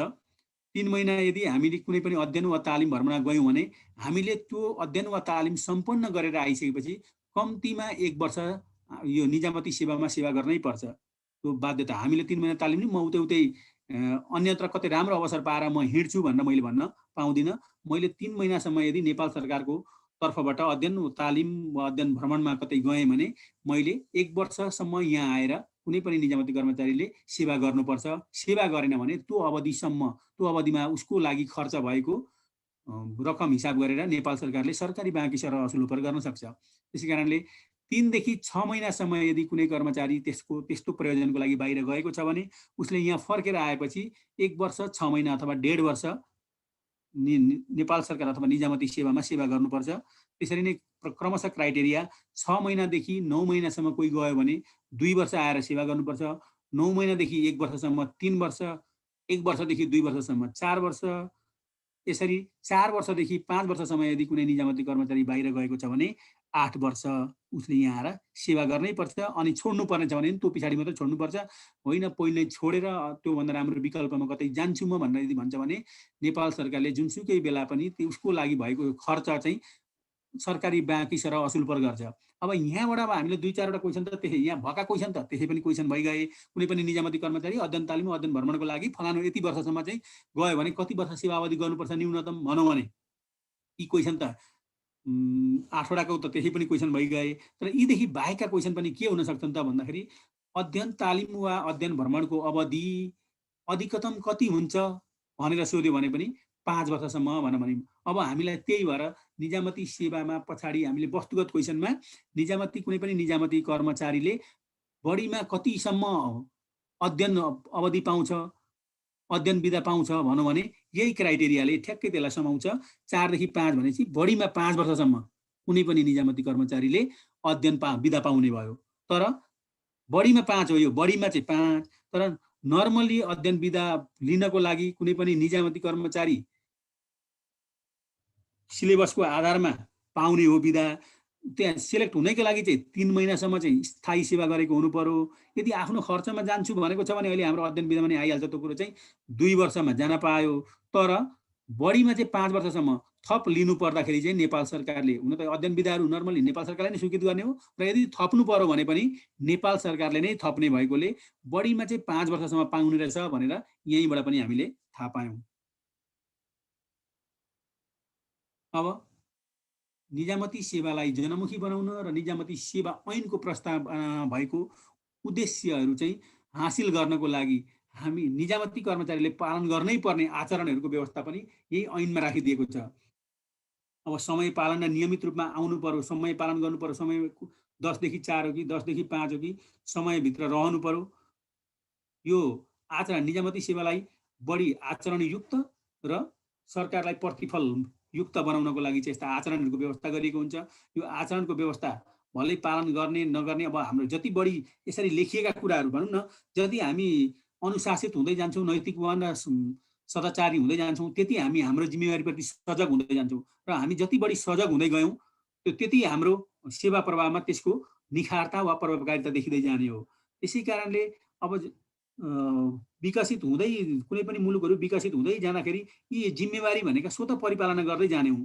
जस्तो हाम्रो कन्डिसन हेऱ्यौँ भने हाम्रो जस्तो अल्प विकसित मुलुकका देशहरूका सबैको अवस्था भनेको उस्तै नै छ। हामी आफ्नो जिम्मेवारी चाहिँ पुरा नगर्ने, अधिकार मात्रै खोज्ने कारणले गर्दाखेरि पनि हाम्रो देशको यो अवस्था भनौँ न, हाम्रो देश विकसित हुन नसकेको हो। त्यसमा फेरि सम्पूर्ण कर्मचारी मात्रै होइन, सम्पूर्ण समाज, राष्ट्र सबैको नै दोष उत्तिकै छ। उही जिम्मेवारी र अधिकारको हिसाबले धेरथोर मात्र हो। हामी कर्मचारीलाई पनि जस्तो बाहिरको आचरण पनि के छ भनेदेखि कर्मचारी भएपछि भरसकसम्म भएसम्म गैर अधिकार प्रयोग गरेर गैर अधिकार प्रयोग गर्नु हुँदैन। अनि के अरे सरकारी स्रोत साधनको दुरुपयोग गर्नु हुँदैन भन्ने कन्सेप्ट हो। तर त्यति हुँदाहुँदै पनि हाम्रो बाहिरी आचरण पनि पैसालाई बढी महत्त्व दिने भएकोले त्यही समाजबाट आएको कर्मचारीमा पनि ती सबै गुणहरू हुने नै भए। हामीमा पनि हामी पनि अछुत नहुने नै भयौँ। तर नर्मल्ली यदि कर्मचारीले पालन गर्नुपर्ने आचरणहरू नै यदि हामीले मात्रै इमान्दार साथ पालन गरिदिने हो भने पनि यस्ता कुराहरू क्रमशः घट्दै जान्छन्। र त्यो घट्नु भनेको अर्को कुरो के पनि हुन्छ भनेदेखि त्यो घट्नु भनेको देश विकासमा जानु हो र त्यसलाई फेरि इम्प्याक्ट पार्ने चाहिँ अन्य तत्त्वहरू पनि हुन्छन्। कतिपय अवस्थामा माथिलेको जस्तो राजनीतिक हस्तक्षेपका कारणले पनि हुन सक्दैनन्। तर जेसुकै होस्, निजामती कर्मचारीले पालन गर्नुपर्ने आचरण भनेर निजामती सेवा ऐनको दफा परिच्छेद 7 को दफा 41 देखि 54 क जस्तो लाग्छ मलाई। 54 कसम्म यी व्यवस्थाहरू गरिएका छन्। समय पालन र नियमितता, अनुशासन र आज्ञा पालन। निजामती कर्मचारीले यसमा चाहिँ के ध्यान दिएर हामीले मात्रै सोच्नु पर्यो भने निजामती कर्मचारीले पालन गर्नुपर्ने आचरण तलका मध्ये कुन हो वा होइन भन्ने अवस्था आयो भने चाहिँ 2-3 तल सर हेऱ्यो भने यो चाहिँ होइन भनेर थाहा पाउन सकिन्छ। अनि राजनीतिमा भाग लिन हुँदैन भनेको छ, सरकारको आलोचना गर्न नहुने, सरकारी कामकाज सम्बन्धी समाचार प्रकाशन गर्नमा प्रतिबन्ध, दान उपहार चन्दा आदि प्राप्त गर्न र सापटी लिनमा प्रतिबन्ध, कम्पनीको स्थापना र सञ्चालन तथा व्यापार व्यवसाय गर्न नहुने भनेको छ। अब त्यहाँ गयो भने चाहिँ फेरि अनुमति लिएर चाहिँ फेरि त्यस्तै छ भने गर्न पनि सकिन्छ भन्ने व्यवस्था छ। निर्वाचनमा भाग लिन नहुने, प्रदर्शन र हडताल गर्न प्रतिबन्ध, अब लगायतका यी सम्पत्ति विवरण पेश गर्नुपर्ने सम्मको। लास्टमा 54 कमा चाहिँ चेतावनी दिन सक्ने, उसले पदअनुसारको आचरण पालन गर्नुपर्ने भनेको छ अगाडि। यदि पदअनुसारको आचरण राम्रोसँग पालन गरेको छैन भने त्यस्तो कर्मचारीलाई चेतावनी, कारण खोली चेतावनी दिन सक्ने भनेको छ। यसरी निजामती सेवा ऐन 2049 को परिच्छेद 7 को दफा 41 देखि 54 कसम्म निजामती कर्मचारीले पालन गर्नुपर्ने आचरणहरूको व्यवहार गरेको छ। यी आचरणहरू जति बढी हामीले इफेक्टिभली कार्यान्वयन गर्न सक्यौँ अथवा आफूमा आबद्ध गर्न सक्यौँ त्यति बढी हाम्रो सेवा प्रवाहमा प्रभावकारिता वृद्धि हुने हुनाले यसको पालन गर्नुपर्छ भन्ने कुरो राखिएको हो। अब त्यसरी नै अब कुनै पनि निजामती कर्मचारीलाई त्यो आचरण नगरे बापत कारबाही गर्ने स्थिति आयो, आचरण पालन नगरे बापत कारबाही गर्ने स्थिति आयो भनेदेखि कारबाही गर्न सकिन्छ। र यो अवस्थामा चाहिँ अहिले यहाँ जुन हामीले स्क्रिनमा देखिरहेका छौँ यसमा चाहिँ सफाइको सबुत नर्मली कुनै कर्मचारीलाई कारबाही गर्दा के गरिन्छ त भन्दाखेरि ल तेरो यस सन्दर्भमा केही भन्नु छ कि भनेर उसलाई सफाइको सबुत दिने मुनासिब माफीको मौका दिइन्छ। तर यस्ता यी 4वटा कन्डिसनमा चाहिँ सफाइको सबुत दिने मुनासिब माफीको मौका पनि नदिकन हटाइने छ। योदेखि बाहेक अवस्थामा चाहिँ हटाउन पाइँदैन भनेको हो। यो नैतिक पतन देखिने फौजदारी अभियोगमा अदालतबाट कसुरदार ठहरिएको कर्मचारीलाई चाहिँ हटाउन सकियो। उसलाई सफाइको सबुत दिने अदालतले कसुरदार ठहराइसक्यो भनेदेखि है फौजदारी अभियोगमा अदालतबाट कसुरदार ठहरिएको व्यक्ति हुनु पर्यो। म्यादी पदमा बहाल रहेको भनेपछि यो करार वा अन्य कुनै म्याद तोकेर यस्तो अवस्थामा काम गरेको छ तर उसले चाहिँ राम्रो काम गरेन भन्ने लाग्यो सुपरिवेक्षकलाई, जिम्मेवार पदाधिकारीलाई, अख्तियार प्राप्त व्यक्तिलाई भने त्यस्तो अवस्थामा नि उसलाई सफाइको सबुत दिने मुनासिब माफीको मौका नदिई हटाइन्छ।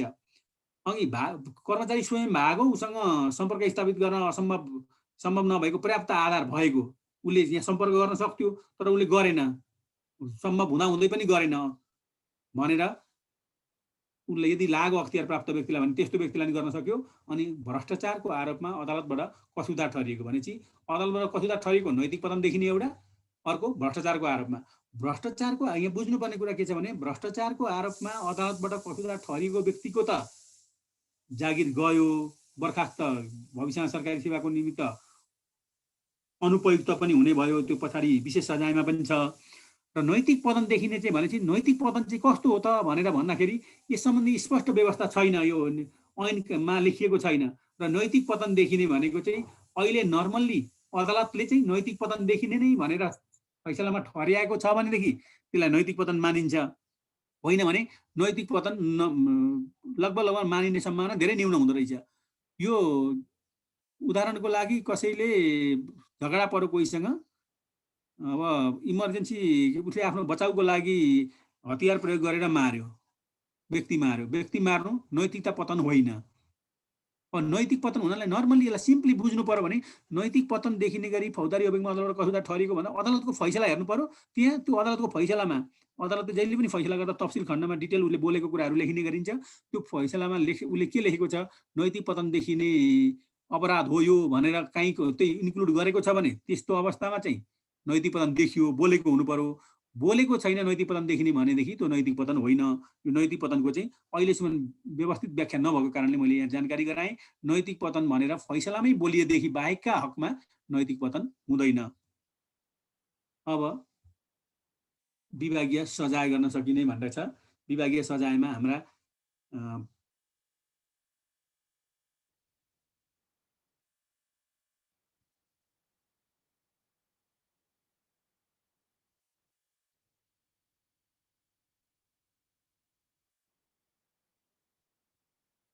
कि कसैले रेज ह्यान्ड भनेको कि अहिले बोल्ने हो। क्वेसन छ यसमा केही सोध्न भनेदेखि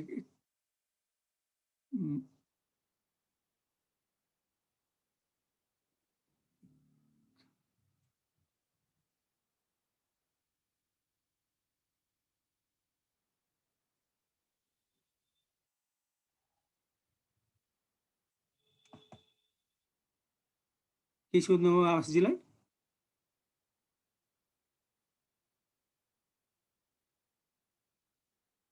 नसोध्नु त के हो, यसमा केही कन्फ्युजन हो?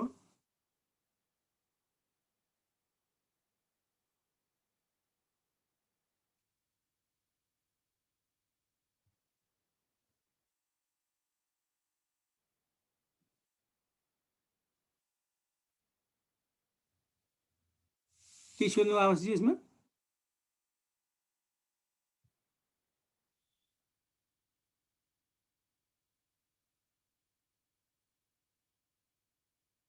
नभए अन्तिमको समयमा केही समय राखेर यसमा अलिकति टिपेर राख्नु होला।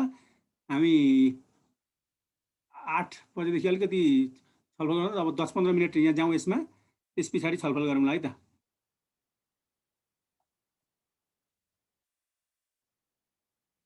अब विभागीय सजाय गर्न सकिने भनेको छ। विभागीय सजाय गर्ने सन्दर्भमा नर्मली हाम्रो सजायको व्यवस्था गर्दाखेरि सामान्य सजाय र विशेष सजाय भन्ने छ।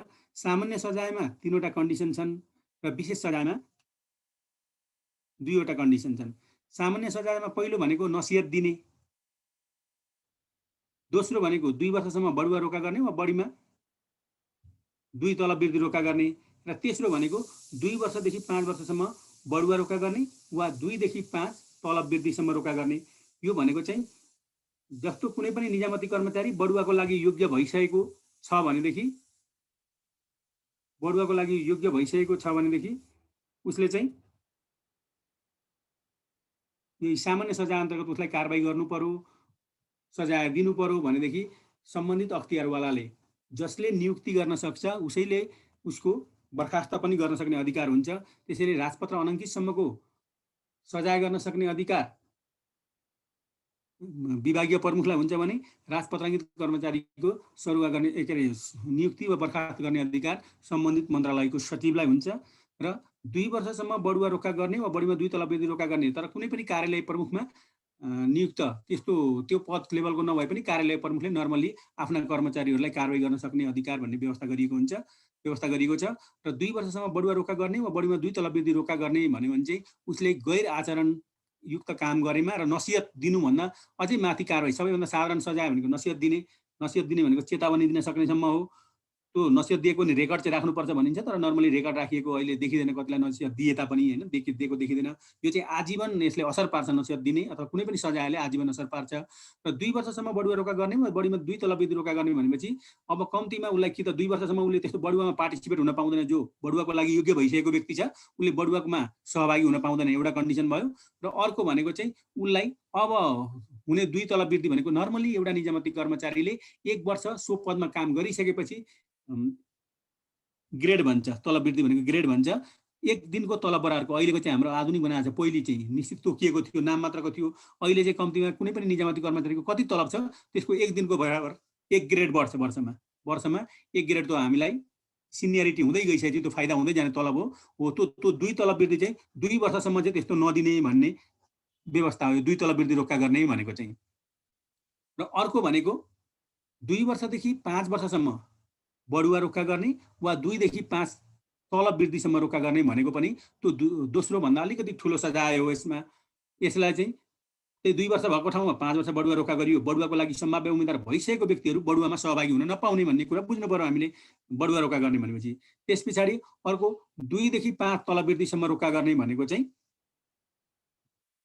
त्यही अब अघि हामीले भनेका थियौँ 2 वर्षसम्म उसले ग्रेड नपाउने भनेको थियो, अब उसले 5 वर्षसम्म ग्रेड पाएन। यी सामान्य सजाय अन्तर्गत पर्ने 3वटा कन्डिसन हुन्, जसमा पहिलो कन्डिसन भनेको हाम्रो नसिहत दिने, दोस्रो कन्डिसन भनेको 2 वर्षसम्म बढुवा रोक्का गर्ने वा बढीमा 2 तलब वृद्धि रोक्का गर्ने, र तेस्रो कन्डिसन भनेको 2 वर्षदेखि 5 वर्षसम्म बढुवा रोक्का गर्ने वा 2 देखि 5 तलब वृद्धिसम्म रोक्का गर्ने भन्ने कुरो हो। अब नसिहत दिने वा बढीमा 2 तलब वृद्धि वा 2 वर्षसम्म बढुवा रोक्का गर्नेमा चाहिँ कस्तो कस्तो अवस्थामा चाहिँ गर्न सक्छन् भनेर यसमा नि हेरियो भने तलका मध्ये कुन अवस्था हो वा होइन भनेर क्वेसन आयो भने हामीले त्यसको सहजै समाधान गर्न सक्छौँ। यसमा पहिलो के भनिएको छ त भन्दाखेरि उसले गरेको काम सन्तोषजनक नभएमा, चित्तबुद्ध भएन सुधार है भनेर इमिडिएट बोसले भन्न सक्ने। अर्को प्रचलित कानुन बमोजिम बर बुझारत नगरेमा भनेपछि बर बुझारत भनेको नर्मली कुनै पनि स्थानमा कार्यरत कर्मचारीले त्यो स्थानमाबाट उसको सरुवा भयो अथवा सरुवा भएर गयो, एउटा कन्डिसन भयो, अथवा कुनै पदमा त्यो कार्यालयमा कुनै पदमा कुनै शाखामा काम गरिरहेछ, त्यो शाखाबाट उसलाई परिवर्तन भयो, शाखा परिवर्तन भइसकेपछि कार्यालय प्रमुखले शाखा परिवर्तन गर्ने हो। त्यो सम्पूर्ण जिम्मेवारी कार्यालय प्रमुखको हुन्छ। कसलाई कुन शाखा दिने, कर्मचारीलाई आवश्यकताको आधारमा उसको दक्षता र क्षमताको आधारमा शाखा चेन्ज गर्ने काम कार्यालय प्रमुखको अधिकार। त्यो अधिकार चाहिँ उसलाई कुनै पनि कर्मचारीलाई शाखा चेन्ज गरियो, शाखा चेन्ज गर्दाखेरि उसले आफू कार्यरत शाखाको बुझाउनु पर्ने कुराहरू नबुझाइकन बुझाउन आलटाल गरेमा अथवा बुझाउँदै नबुझाएमा हो, त्यस्तो अवस्थामा पनि यो नसिहत दिने वा दोस्रो बढीमा 2 तलब वृद्धि वा बढीमा 2 वर्षसम्म बढुवा रोक्का गर्ने सजाय दिन सक्ने हुन्छ। त्यस पछाडि 1 वर्षमा 2 पटकसम्म लिखित चेतवनी पाएमा, चेतवनी मौखिक पनि हुनसक्छ, पहिलो मौखिक पनि दिइन्छ, तर कतिपय अवस्थामा अलिक गम्भीर गल्ती गरेको छ भनेदेखि लिखित चेतवनी पनि दिइन्छ। तपाईँले यस्तो यस्तो कार्य गर्नुभएकोले आइन्दा यस्तो कार्य नगराउन हुन भनेर दिइन्छ हो। त्यस्तो कुनै पनि व्यक्तिले 2 पटकसम्म लिखित चेतवनी पायो 1 वर्षमा भनेदेखि त्यस्तोलाई पनि यो सजाय गर्न सकिन्छ। नसिहत दिने अथवा बढीमा 2 तलब वृद्धि वा बढीमा 2 वर्षसम्म बढुवा रोक्का गर्ने सजाय गर्न सकिन्छ। अनि आफ्नो जुन पद हुन्छ त्यस्तो पदको दायित्व जिम्मेवारी पुरा नगरेमा भन्ने लागेमा, अब यो फेरि चाहिँ अलिकति स्वविवेकीय जस्ता पनि देखिन चाहिँ कार्यालय प्रमुखलाई अथवा आफ्नो इमिडिएट बोसलाई लागेर कार्यालय प्रमुखलाई उसले जानकारी गराएमा त्यसरी सजाय गर्न पाउने अधिकारीले चाहिँ तपाईँले आफ्नो पदीय दायित्व जिम्मेवारी पुरा पालन गर्नु भएन है भनेर उहाँलाई कारण सोधिएर पनि यस्तो सजाय दिन सकिन्छ। त्यस्तोमा पनि नसिहत दिने वा बढीमा 2 तलब वृद्धि वा 2 वर्षसम्म बढुवा रोक्का गर्न सकिन्छ। अर्को कुरो, सेवाग्राहीको पिरमार्का वा उजुरी पटक पटक बेवास्ता गरेको सम्बन्धमा आफूभन्दा माथिल्लो अधिकारीले दिएको निर्देशन पालन नगरेमा पनि यस्तो सजाय दिन सकिन्छ। अनि कार्य विवरण लागू गर्ने गराउने दायित्व भएको पदाधिकारीले सो कार्य नगरेमा भनेको छ यो चाहिँ सबैभन्दा माथिल्लो कर्मचारी अथवा जसले यो कारबाही गर्न सक्ने थियो अहिलेको अवस्था हो, त्यो कारबाही गर्नेलाई पनि कार्यालय प्रमुखले कार्य विवरण दिनुपर्छ। कुनै पनि पदको कार्य विवरण हुन्छ, कार्य विवरण नदिकन कुनै कर्मचारीलाई काम लगायो भने त्योभन्दा माथिल्लो पदाधिकारीले पनि तपाईँले किन कार्य विवरण लागू गराउनु भएन, कार्य विवरण दिएर काम गराउनु भएन भनेर पनि त्यहाँ पनि कारबाही गर्न सक्ने भएको। यो चाहिँ सम्बन्धित कार्यालयको कार्यालय प्रमुखले नै गर्न सक्ने सजाय हो। त्यस्तो अवस्थामा चाहिँ त्यो सजाय चाहिँ विभागीय प्रमुख वा मन्त्रालयको अख्तियार प्राप्त व्यक्तिले गर्ने कुरा हो। अब अर्को 2 वर्षदेखि 5 वर्षसम्म बढुवा रोका गर्ने वा 2 देखि 5 तल वृद्धिसम्म रोका गर्ने भन्ने व्यवस्था छ। यो चाहिँ अनुशासनहीन काम गरेमा, आचरण सम्बन्धी कुराहरू उल्लङ्घन गरेमा, प्रचलित कानुन बमोजिम यी स्पष्टै छन्। प्रचलित कानुन बमोजिम पेस्की फर्चोट नगरेमा, पेस्की फर्चोट भनेको चाहिँ यो पेस्कीको सन्दर्भमा चाहिँ अलिकति के भन्न सकिन्छ भने कुनै पनि कार्य गर्नको लागि कर्मचारीहरूलाई पेस्की दिएर अनि काममा पठाउने गरिन्छ। पेस्की लिएको कार्य सम्बन्धित ठाउँमा गएर कार्यक्रम गरेर आइसकेपछि त्यो पेस्की फर्चोट गर्नुपर्छ। जस्तो पेस्की भनेको एडभान्समा दिने पैसा न हो। त्यो एडभान्समा दिने जस्तो 1 लाखको कार्यक्रम छ, 25,000 रुपियाँ उसले पेस्की लिएर गएको छ। 25,000 रुपियाँ उसले पेस्की लिएर गइसकेपछि कार्य गरेर आयो। आइसकेपछि त्यो फर्चोट गर्नुपर्ने हुन्छ। फर्चोट गर्दाखेरि चाहिँ अनावश्यक आलताल गरी ढिला गरेमा अथवा फर्चोटै नगरेमा हो, त्यस्तो गरे भने त्यो अलिक गम्भीर गल्ती हो।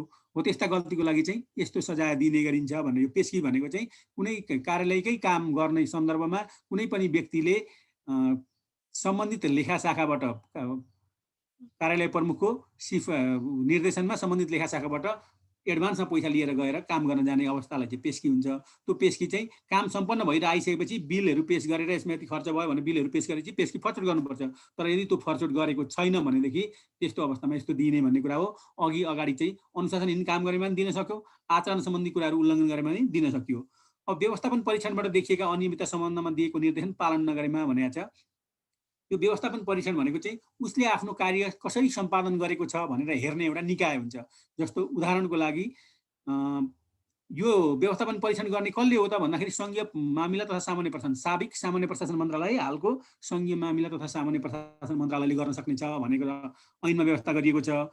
व्यवस्थापन परीक्षण भनेको उसले आफूले पाएको जिम्मेवारी तदारुकताका साथ गरेको छ छैन, सेवाग्राहीलाई प्रवाह गर्नुपर्ने सेवा प्रभावकारी ढङ्गले वा व्यवस्थित ढङ्गले गरेको छ छैन भनेर समय समयमा यो छड्के जाने प्रचलन भनेर यो सामान्य प्रशासन मन्त्रालयको मान्छेहरू जुनसुकै कार्यालयमाहरू पनि गएर त्यहाँको व्यवस्थापन कसरी गरेको छ, त्यो कार्यालयले प्रवाह गर्नुपर्ने सेवाहरूलाई व्यवस्थित तरिकाले प्रवाह गरेको छ छैन भन्ने सन्दर्भमा सङ्घीय मामिला तथा सामान्य प्रशासन मन्त्रालयबाट छड्के जाँच वा चेक हुन्छ।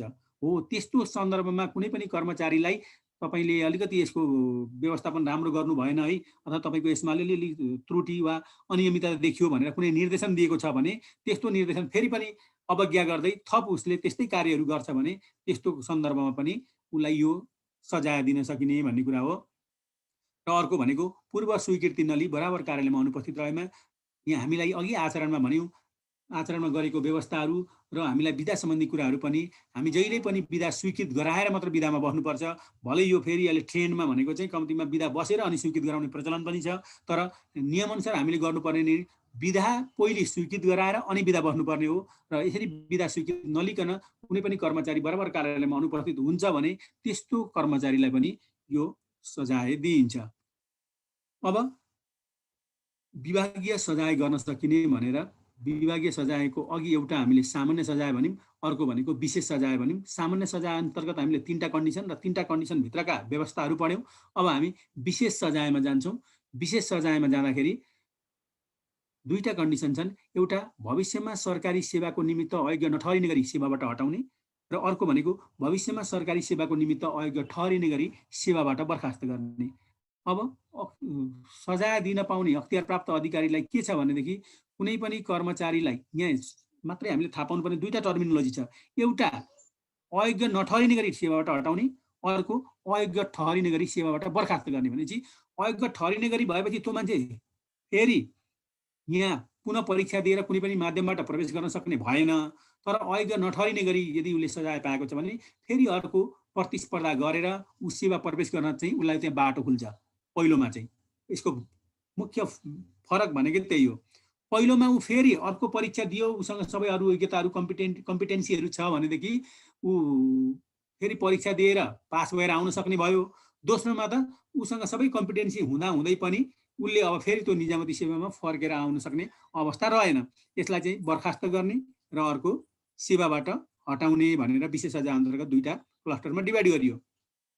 अब सेवाबाट हटाउने अवस्था चाहिँ कस्तो कस्तो उसले चाहिँ आज सेवाबाट हटाउन सक्नेसम्म गरिन्छ, सेवाबाट बर्खास्त गरिँदैन भन्ने भयो भने चाहिँ अयोग्यताको कारणले आफ्नो पदको काम वा जिम्मेवारी पुरा गर्न नसकेमा, अब पास भएर आयो गरो, कतिपय अवस्थामा त उसले त्यही अयोग्यता अलिकति उसको योग्य भएन, उसले त्यो काम गर्न सकेन, पद त पायो तर काम गर्न सकेन। हो यस्तो अवस्थामा पनि के छ भनेदेखि उनलाई चाहिँ सेवाबाट हटाउने अहिले तपाईँले यो योग्य हुनुहुन्न, यसमा थप तपाईँले सुधार गर्नुपर्छ भन्ने लाग्यो भने अयोग्यताको कारणले आफ्नो पदको काम वा जिम्मेवारी पुरा गर्न सकेन भनेदेखि अब पहिले सामान्य सजायका प्रविधिहरू अपनाइन्छ, डाइरेक्ट यस्तो त गरिँदैन, अहिलेसम्म गरेको पनि सायद छैन होला इतिहासमा, त्यही पनि कम्ती यहाँ कानुनी व्यवस्था चाहिँ के राखिदिएको छ भनेदेखि उसले आफ्नो जिम्मेवारी अयोग्यताका कारणले गर्न सकेन भन्ने पनि यसरी सजाय गर्न सकिन्छ। र जति यति हुँदाहुँदै यी व्यवस्थाहरू एकातिर छँदै पनि यसको एउटा कर्मचारीको हकमा भन्नुपर्दा सुन्दर पक्ष चाहिँ के हो भनेदेखि अहिलेसम्म यस्तो कारणले कर्मचारी सायद निक्लिएको छैन, मेरो जानकारीमा छैन, अहिलेसम्म सायद छैन होला भन्छु म। अब मलाई थाहा नभएको पनि हुनसक्छ, नभए अयोग्यताका कारणले भनेर छैन। अब उस्तै कतिपय अवस्थामा त के हुन्छ भने मान्छे डिप्रेसनमा गएर त्यो अलिकति स्थिति नाजुकै हुँदाखेरि पनि उसलाई निक्लिने पहिले अवसर प्रदान गरेरै गर्छन्, कारबाही स्वरूप होइन, निक्लिने त्यस्तो अवसर प्रदान गरेर नि बरु गर्दा हुन्, तर त्यसरी निकालेको चाहिँ छ जस्तो लाग्दैन। अनि आचरण सम्बन्धी कुराहरू बराबर उल्लङ्घन गरेमा, कार्यालयको समयमा मादक पदार्थ सेवन गरेमा, बराबर अनुशासनहीन काम गरेमा, राजनीतिमा भाग लिएमा, आफ्नो पदको जिम्मेवारीको बराबर व्यवस्था गरेमा र बिदा स्वीकृत नगराई लगातार 90 दिनसम्म कार्यालय अनुपस्थित रहेमा। अब यस्ता टर्मिनोलोजीहरूमा चाहिँ प्रत्येकमा एउटा क्वेसन छ नै, क्वेसन त्यो आफूले याद गर्नुपर्ने। जस्तो भनौँ न, मानिलिउँ तलका मध्ये कुन अवस्थामा कुनै पनि निजामती कर्मचारीलाई भविष्यमा सरकारी सेवाको निमित्त अयोग्य नठहरिने गरी सेवाबाट हटाउन सकिन्छ भनेर एउटा यहाँ भएको व्यवस्था राखिदिएर बाँकी अरू व्यवस्था अथवा सामान्य सजायका व्यवस्थाहरू राखेर नि क्वेसन बनाउन सकियो। त्यसो गर्दा यी प्रत्येकमा क्वेसन बन्न सक्ने सम्भावना छ। त्यसैले यिनीहरूलाई हामीले ध्यान दियो भने योबाट मिस्टेक हुने चान्सेस एकदमै कम हुन्छ। आचरण सम्बन्धी कुरा भनेको अघि हामीले आचरण 41 देखि 55 कसम्मको व्यवस्था गरियो। अनि मादक पदार्थ सेवन गरेकोमा यसमा चाहिँ एउटा क्वेसन हो, त्यसरी योभन्दा अगाडिको चोटि पनि मलाई कतै आए जस्तो लागिरहेछ। अब यो प्रशासनतिरको पाटो अथवा अन्य कुनै पाटोमा चाहिँ बराबर मादक पदार्थ कार्यालय समयमा मादक पदार्थ सेवन गरी आउने कर्मचारीलाई कस्तो सजाय हुन्छ भनेर अनि सजायका ती उताका 3टा र यताका 2टा मध्ये कुनै 4वटा कन्डिसन राखेर एउटा चाहिँ सेवा हटाउने त राख्नु परिगयो, त्योदेखि बाहेक राखेर गरियो भने। अनि मुनासिब कारण भई बिदा स्वीकृत गराएकोमा बाहेक वैदेशिक अध्ययन तालिम व अध्ययन भ्रमण गएको निजामती कर्मचारी त्यस्तो अध्ययन तालिम व अध्ययन भ्रमण पुरा गरेको मितिले 30 दिनभित्र सम्बन्धित कार्यालयमा हाजिर नभएमा भनेको छ। हो कुनै पनि अघि हामीले पनि त्यो अधिकतम यति पाउने भनेर 5 देखि 8 वर्षको अवधिसम्म नि कुरा गऱ्यौँ। त्यसरी कुनै पनि कर्मचारी वैदेशिक अध्ययन तालिम वा भ्रमण गएको छ र वैदेशिक अध्ययन तालिम वा भ्रमण गएर उसले त्यो पहिले पूर्व स्वीकृति लिन्छ, त्यस पछाडि बिदा स्वीकृत गराउँछ अनि जाने हो। त्यसरी स्वीकृत गराएको बिदा कहिलेसम्मको अवधि छ भनेपछि त्यो अवधि व्यतीत भएर ऊ फर्केपछि त्यो अवधिदेखि 30 दिनभित्र उसले सम्बन्धित कार्यालयमा हाजिर हुनुपर्छ। हो त्यसरी सम्बन्धित कार्यालयमा 30 दिनभन्दा भित्र हाजिर भएन भने पनि उसलाई त्यसरी सेवाबाट हटाउने व्यवस्था ऐनले गरिदिएको छ। भनेपछि नर्मल्ली सेवाबाट हटाउने अवस्था भनेका हामीले अहिले देखिएको अवस्था हुन्। यी अवस्थासम्ममा उसलाई सेवामा हटाउन सक्ने कुरो गरियो। अब बाँकीका कुरो गरेर अरू थप कुरो गर्दै जाउँला। अहिले हामी यसलाई अलिकति साथीहरूसँग केही कन्फ्युजन भएदेखि त्यसमा थोरै छलफल गरौँ।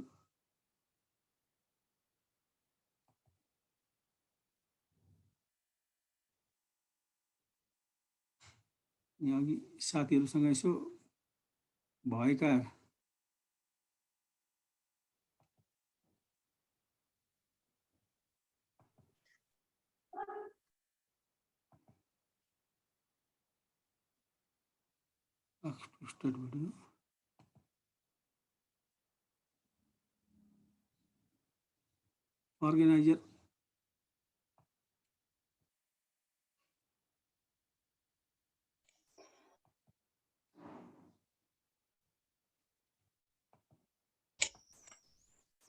अर्गेनाइजर साथी को हुनुहुन्छ? म छु सर। ल त यो अलिकति साथीहरूलाई केही क्वेसन सोसन भयो यसमा अलिकति यसमा थप छलफल गरौँ। कति अवस्थामा नबुझिरहेको अवस्था हुनसक्छ होइन? अनम्युट गरिदियो सर। के गर्नु त्यसलाई थप गर्नलाई छोडिदिउँ? अहिलेलाई के क्वेसन आएको छ? हुन्छ म एकछिन अनम्युट गरिदिन्छु हजुरले सुन्नु होला त्यस पछाडि अनि केही अहिलेसम्मको भएदेखि एक दुईवटा कुरोहरू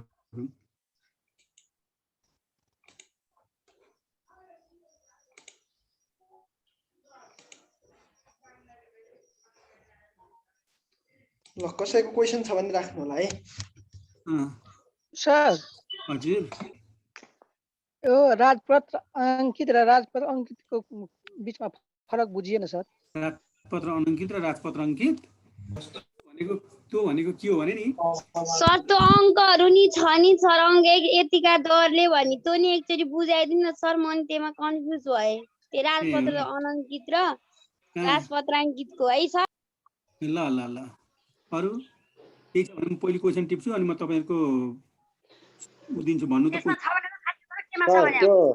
हजुर सर हैन त्यो यो चाहिँ अनुशासनमा बराबर अनुशासनहीन गरेमा भनेछ नि त्यो जुन के सेवाबाट हटाइने अवस्थामा त्यो र अर्को अनि सजायमा हजुर त्यो चाहिँ कस्तो हो भन्नेहरुका बुझेन सर बराबर भनेछ हैन पहिलाकोमा चाहिँ बराबर छैन हैन यो अनि सजायमा टाइम लाग्यो त्यही दोहोर्याइराखेमा भन्न खोजेको ल ठिकै छ त्यो पनि कुरा गरौँ ल बराबर अनुशासनहीन एकपटक अनुशासनहीन काम गरिसकेको अवस्थामा त्यो नगर भनेर उसलाई चेतावनी नसिहत केही दिइसकेको छ भने फेरि उसले त्यस्तै काम गरेमा भने एकपटक भन्दा बढी गरेमा कुरो यसरी बुझौँ ए सर ल अर्को अरू क्वेसन छ भने राखौँ त अनि म यो अघिको पनि छ एक दुई चारवटा क्वेसन ल अरू भनौँ त त्यो अध्ययन विधा संविधानमा तलब दिन्छ कि दिँदैन अध्ययन विधामा तलब दिँदैन भन्ने कुरो होइन यो अध्ययन विधा पछाडि आउँछ त्यही पनि म अलिक क्लियर गरिहाल्छु अरू केही अख्तियारवाला भनेको सर अख्तियारवाला भनेको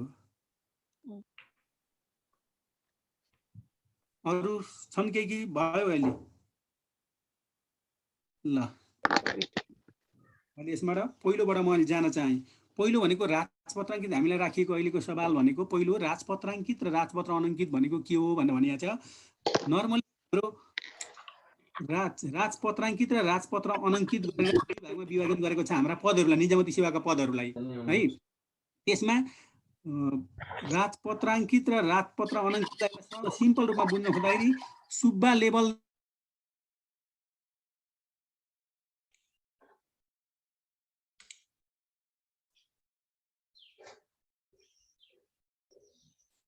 सर हजुर म्युट हुनुहुन्छ ल अफिसर लेभलदेखि माथिका भनेपछि शाखा अधिकृत भन्दा माथिकालाई राजपत्राङ्कित भन्छौँ र शाखा अधिकृत भन्दा तलका पदाधिकारी शाखा अधिकृत वा त्योभन्दा माथिकालाई राजपत्राङ्कित भन्छौँ र शाखा अधिकृत भन्दा तलका कर्मचारीहरूलाई राजपत्र अनङ्कित भनिन्छ दुईटा श्रेणीमा विभाजन गरेको छ राजपत्राङ्कित राजपत्र अनङ्कित र अर्को श्रेणीविहीन पनि भनिन्छ कार्यालय सहयोगीहरूलाई श्रेणीविहीन पनि भनिन्छ नर्मली राजपत्राङ्कित र राजपत्र अनङ्कित भनिन्छ अब यो राजपत्र अनङ्कित र राजपत्राङ्कित भनेको चाहिँ शाब्दिक अर्थ चाहिँ के हो भन्दा अझै तपाईँहरूले स्पष्ट हुन चाहनुभयो भने जस्तो के याद गर्नु भने नेपाल सरकारको शाखा अधिकृतमा कुनै पनि कर्मचारी बढुवा माध्यमबाट वा खुला प्रतिस्पर्धाबाट सिलेक्सन हुन्छ नियुक्ति हुन्छ भनिसकेपछि सुरुमा त गोरखापत्रमा त सबैको नाम आउने भइगयो गोरखापत्रमा नाम आउने भइसकेपछि अधिकृत भन्ने हेर्नु है राजपत्रमा 6वटा भाग हुन्छन् त्यसमा एउटा भागमा के गरिन्छ भन्दाखेरि शाखा अधिकृत भन्दा माथिका पदहरूमा चाहिँ नियुक्त भएका व्यक्तिहरूको राजपत्रमा पनि नाम आउँछ क्या यो वर्ष शाखा अधिकृत अथवा उपसचिव सहसचिव सचिवमा फलानो व्यक्तिहरू पास भएको भनेर त्यो राजपत्रमै नाम आउँछ राजपत्र भनेको हामीलाई थाहा छ नि नेपाल सरकारले निकाल्ने नेपाल सरकारको ग्याजेट भन्छ 2008 सालदेखि यसको स्थापना के अरे यो निक्लिन प्रकाशन हुन थालेको नेपाल सरकारले नेपाल सरकारका महत्त्वपूर्ण सूचनाहरू निकाल्ने एउटा पत्रलाई राजपत्र भनिन्छ हो यो राजपत्रमा नाम आउने भएकोले राजपत्राङ्कित भनिएको होला यो अफिसर भन्दा माथिको चाहिँ राजपत्रमा नाम आउँछ र अफिसर भन्दा तलका नायब सुब्बासम्मको चाहिँ राजपत्रमा नाम आउँदैन त्यसैले राजपत्र अनङ्कित राजपत्राङ्कित राजपत्रमा नाम आउने राजपत्रमा अङ्कित हुने भएकोले राजपत्राङ्कित राजपत्रमा नाम नआउने अब गोरखापत्रमा अन्य माध्यममा मात्रै नाम आउने भएकोले अर्कोलाई चाहिँ राजपत्रमा अङ्कित नभएकोले राजपत्र अनङ्कित बुझ्नुभयो नि एउटा पहिलो भनेको मैले के भने भनेदेखि राजपत्र अङ्कित र राजपत्र अनङ्कित भनेको शाखा अधिकृत भन्दा माथिका कर्मचारीहरूको राजपत्रमा पनि नाम आउँछ नेपाल सरकारले प्रकाशन गर्ने राजपत्र हुन्छ त्यो राजपत्रमा पनि नाम आउँछ त्यो कानुन राजपत्रमा आइसकेपछि मात्रै भ्यालिड मानिन्छ कानुन बनेर मात्रै हुँदैन राजपत्रमा आउँछ त्यसका 6वटा भाग हुन्छन् कुन भागमा के आउने भन्ने डिस्क्रिप्सन छ हो त्यो चाहिँ अहिले हामीलाई चाहिँदैन तर पनि राजपत्रमा नाम आउने जति शाखा अधिकृत भन्दा माथि हुन्छन् राजपत्राङ्कित भनौँ, एउटा यो डिभिजन गरे हो। राजपत्रमा नाम नआउनेलाई राजपत्र अनङ्कित भनेको सुब्बासम्म राजपत्र अनङ्कित, अफिसरदेखि राजपत्राङ्कित, यसरी मैले यसलाई राजपत्राङ्कित र राजपत्र अनङ्कितलाई बुझाएँ। अर्को साथीले अघि कुरा गर्नुभएको थियो, भनि पनि सकेको तिमीले बराबर अनुशासनहीन काम गरेमा भन्दा यसैमा चाहिँ सेवाबाट हटाउने व्यवस्था। यो चाहिँ के हो भन्दाखेरि एकपटक भन्दा बढी यदि उसले त्यही गल्ती दोहोऱ्याउँछ, एकपटक उसलाई त्यो सम्बन्धीमा नसिहत दिइसकेको छ अथवा 2 वर्षसम्म ग्रेड रोका गरिसकेका छ अथवा 5 वर्षसम्म ग्रेड रोकाएर बढुवा रोका गरिसकेका छ, त्यस्तो अवस्था हुँदै उसलाई एकपल्ट दिइसकेपछि फेरि पनि उसले त्यही काम गर्छ, दोहोऱ्याएर गर्छ, बराबर अनुशासनहीन उसको अनुशासनका कुराहरू चाहिँ पालना गर्दैन भनेदेखि उसलाई चाहिँ यो सेवाबाट हटाउन सकिने, पहिले पनि गरिसकेकोले भनेर पहिल्यै पटक चाहिँ यसरी सेवाबाट हटाइँदैन अनुशासनहीन काम गर्दैमा, तर बराबर अनुशासनहीन काम गरेमा सेवाबाट हटाइन्छ भनेको बराबर भनेको दोहोऱ्याएर गर्ने भन्ने हो। अब तेस्रो कुरो, यो अध्ययन विधामा तलब पाइन्छ कि पाइँदैन भन्यो, यसको हाम्रो पछाडिको क्लासमै छ, यो बाँकी नै छ अध्ययन विधा चाहिँ डिटेलमा आउन, तैपनि मैले यसमा सर भनिदिइहालेँ। यदि हामी नेपाल सरकारबाट स्वीकृत भएर नेपाल सरकारले तोकिएको विश्वविद्यालयमा छनौट भएर अध्ययन विधामा गएका छौँ भने हामीले अध्ययन विधामा तलब पाउँछौँ। अध्ययन विधामा तलब नपाउनको लागि कन्डिसन चाहिँ के हो भने हामी आफ्नै त्यो तलब पाउनलाई चाहिँ निश्चित क्राइटेरिया पुरा गरेको हुनु पर्यो। जस्तो निजामती सेवाको जागिर खाएको 3 वर्षको अवधि हुनु पर्यो, अनि त्यो उसले जुन कोटा विश्वविद्यालयमा भनेर राखिएको छ अथवा जुन संस्थाहरूमा राखेको छ, के अरे खुलाएको छ, त्यही संस्थाहरूमा नेपाल सरकारको परिधिभित्र रहेर नेपाल सरकारले निर्धारण गरेको परिधिभित्र रहेर हामी सेलेक्ट भएका छौँ भने पक्कै पनि हामीले तलब पाउँछौँ। एउटा कन्डिसन छ यसमा तलब नपाउने कन्डिसन भनेको, यसमा चाहिँ सो अध्ययन विधा भनेपछि हामी आफ्नै पहलबाट चाहिँ यदि अध्ययन विधामा जाँदैछौँ, नेपाल सरकारले छुट्याएको त छैन तर मलाई त्यो इम्पोर्टेन्ट छ भन्ने लाग्यो भनेदेखि त्यस्तो अवस्थामा चाहिँ मैले नेपाल सरकारको 2 वर्ष सेवा अवधि गरेको छु भने पनि नेपाल सरकारको पूर्व स्वीकृति लिएर त्यसमा मेरो आफ्नै खर्चमा जान्छु, मलाई तलब चाहिँदैन, बेतलबी विधा पनि युज गर्न सकिन्छ, त्यसमा असाधारण विधा पनि युज गर्न सकिन्छ, आफ्ना भएका अरू विधा युज गरेर म त्यहाँ जान्छु भनेर यदि कुनै कर्मचारी जान्छ भने त्यस्तो अवस्थामा चाहिँ उसले तलब पाउँदैन। भनेपछि त्यस्तो सो अध्ययन जानलाई 2 वर्ष अवधि सेवा अवधि भए पनि पुग्यो, त्यसको तलब पाउँदैन। तर नेपाल तलबी अध्ययन विधा लिएर जानलाई चाहिँ हामीलाई 3 वर्ष सेवा अवधि पुगेको हुनु पर्यो, अरू नेपाल सरकारले निर्धारण गरेको क्राइटेरियाहरू हामीले फलो गरेको हुनु पर्यो, त्यस्तो त्यो सम्बन्धी। अनि अर्को यो अङ्कको बारेमा त्यो जे के अरे अङ्क गणना गर्ने भनेर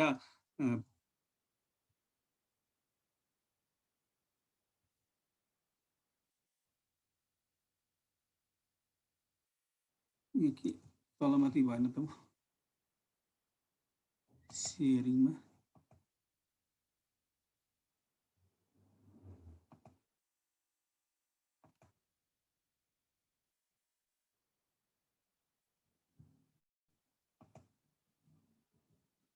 अर्को यहाँ अङ्कको बारेमा सोध्नु भयो, मलाई यो अङ्कको सोध्ने जस्तो लाग्यो। 1 मिनटै म त्यसैमा गएर त्यसको जवाफ दिएँ। यो अङ्कको सोध्नु भयो जस्तो लाग्यो मलाई। अघि यो अङ्क दिने भनेको चाहिँ जस्तो यसमा हामीले के कुरा गऱ्यौँ भने नि, यो कार्यक्षमता मूल्याङ्कन गरेर बढुवा हुन्छ, यसमा कार्य सम्पादन मूल्याङ्कन बापत हामीले 40 अङ्क भन्यौँ, ज्येष्ठता बापत 30 अङ्क भन्यौँ। यस्तै शैक्षिक योग्यता तोकिएको शैक्षिक योग्यतामा डिभिजन अन्तर्गत रहेर यो 12 अङ्क बाँडिएको छ। भौगोलिक क्षेत्रमा काम गरे बापत भनेको भौगोलिक क्षेत्रलाई 4 भागमा विभाजन गरेको छ, क ख ग घ। अब यसमा चाहिँ 4 भागमा गरेर डिभिजन गरेपछि उसको प्रत्येक वर्ष कुन कार्यालयमा गयो, दुर्गममा गरेको छ भने धेरै नम्बर, अलिकति सुगममा अलिकति कम नम्बर गर्दै गर्दै यही धेरै सुगमहरूमा चाहिँ कम नम्बर दिएको छ। जस्तो काठमाडौँ लगायतका सुगमहरूमा त्यो कम दिएको छ, त्यो मैले लास्टको तपाईँहरूलाई दिने त्यो स्लाइडको अन्तिममा पनि छ, यसैको अन्तिममा पनि छ होइन। हो यसरी नम्बर डिभाइड गर्दै आइन्छ। यो ज्येष्ठता बापतको अङ्क भनेको चाहिँ सिनियरिटीको अङ्क हुन्छ। यहाँ मैले भन्न खोजेको, यदि तपाईँ अहिलेको अमिन पदमा मानिलिउँ, अमिन पदमा कुनै पनि कार्यालयमा, यो चाहिँ जुनसुकै कार्यालय, यसले चाहिँ कार्यालय फरक पार्दैन यो ज्येष्ठता बापतको पाउनलाई। तपाईँले 1 वर्ष अवधि व्यतीत गर्नुभयो भने तपाईँले 3.75 अङ्क पाउनुभयो, अनि 2 वर्ष भयो भने त्यही अङ्क कति भयो, 7.5 भयो। यसरी 4 वर्ष भयो भने कति भयो हो, यसरी गर्दै गर्दै तपाईँको अङ्क चाहिँ यो जोडिँदै गएको हुन्छ।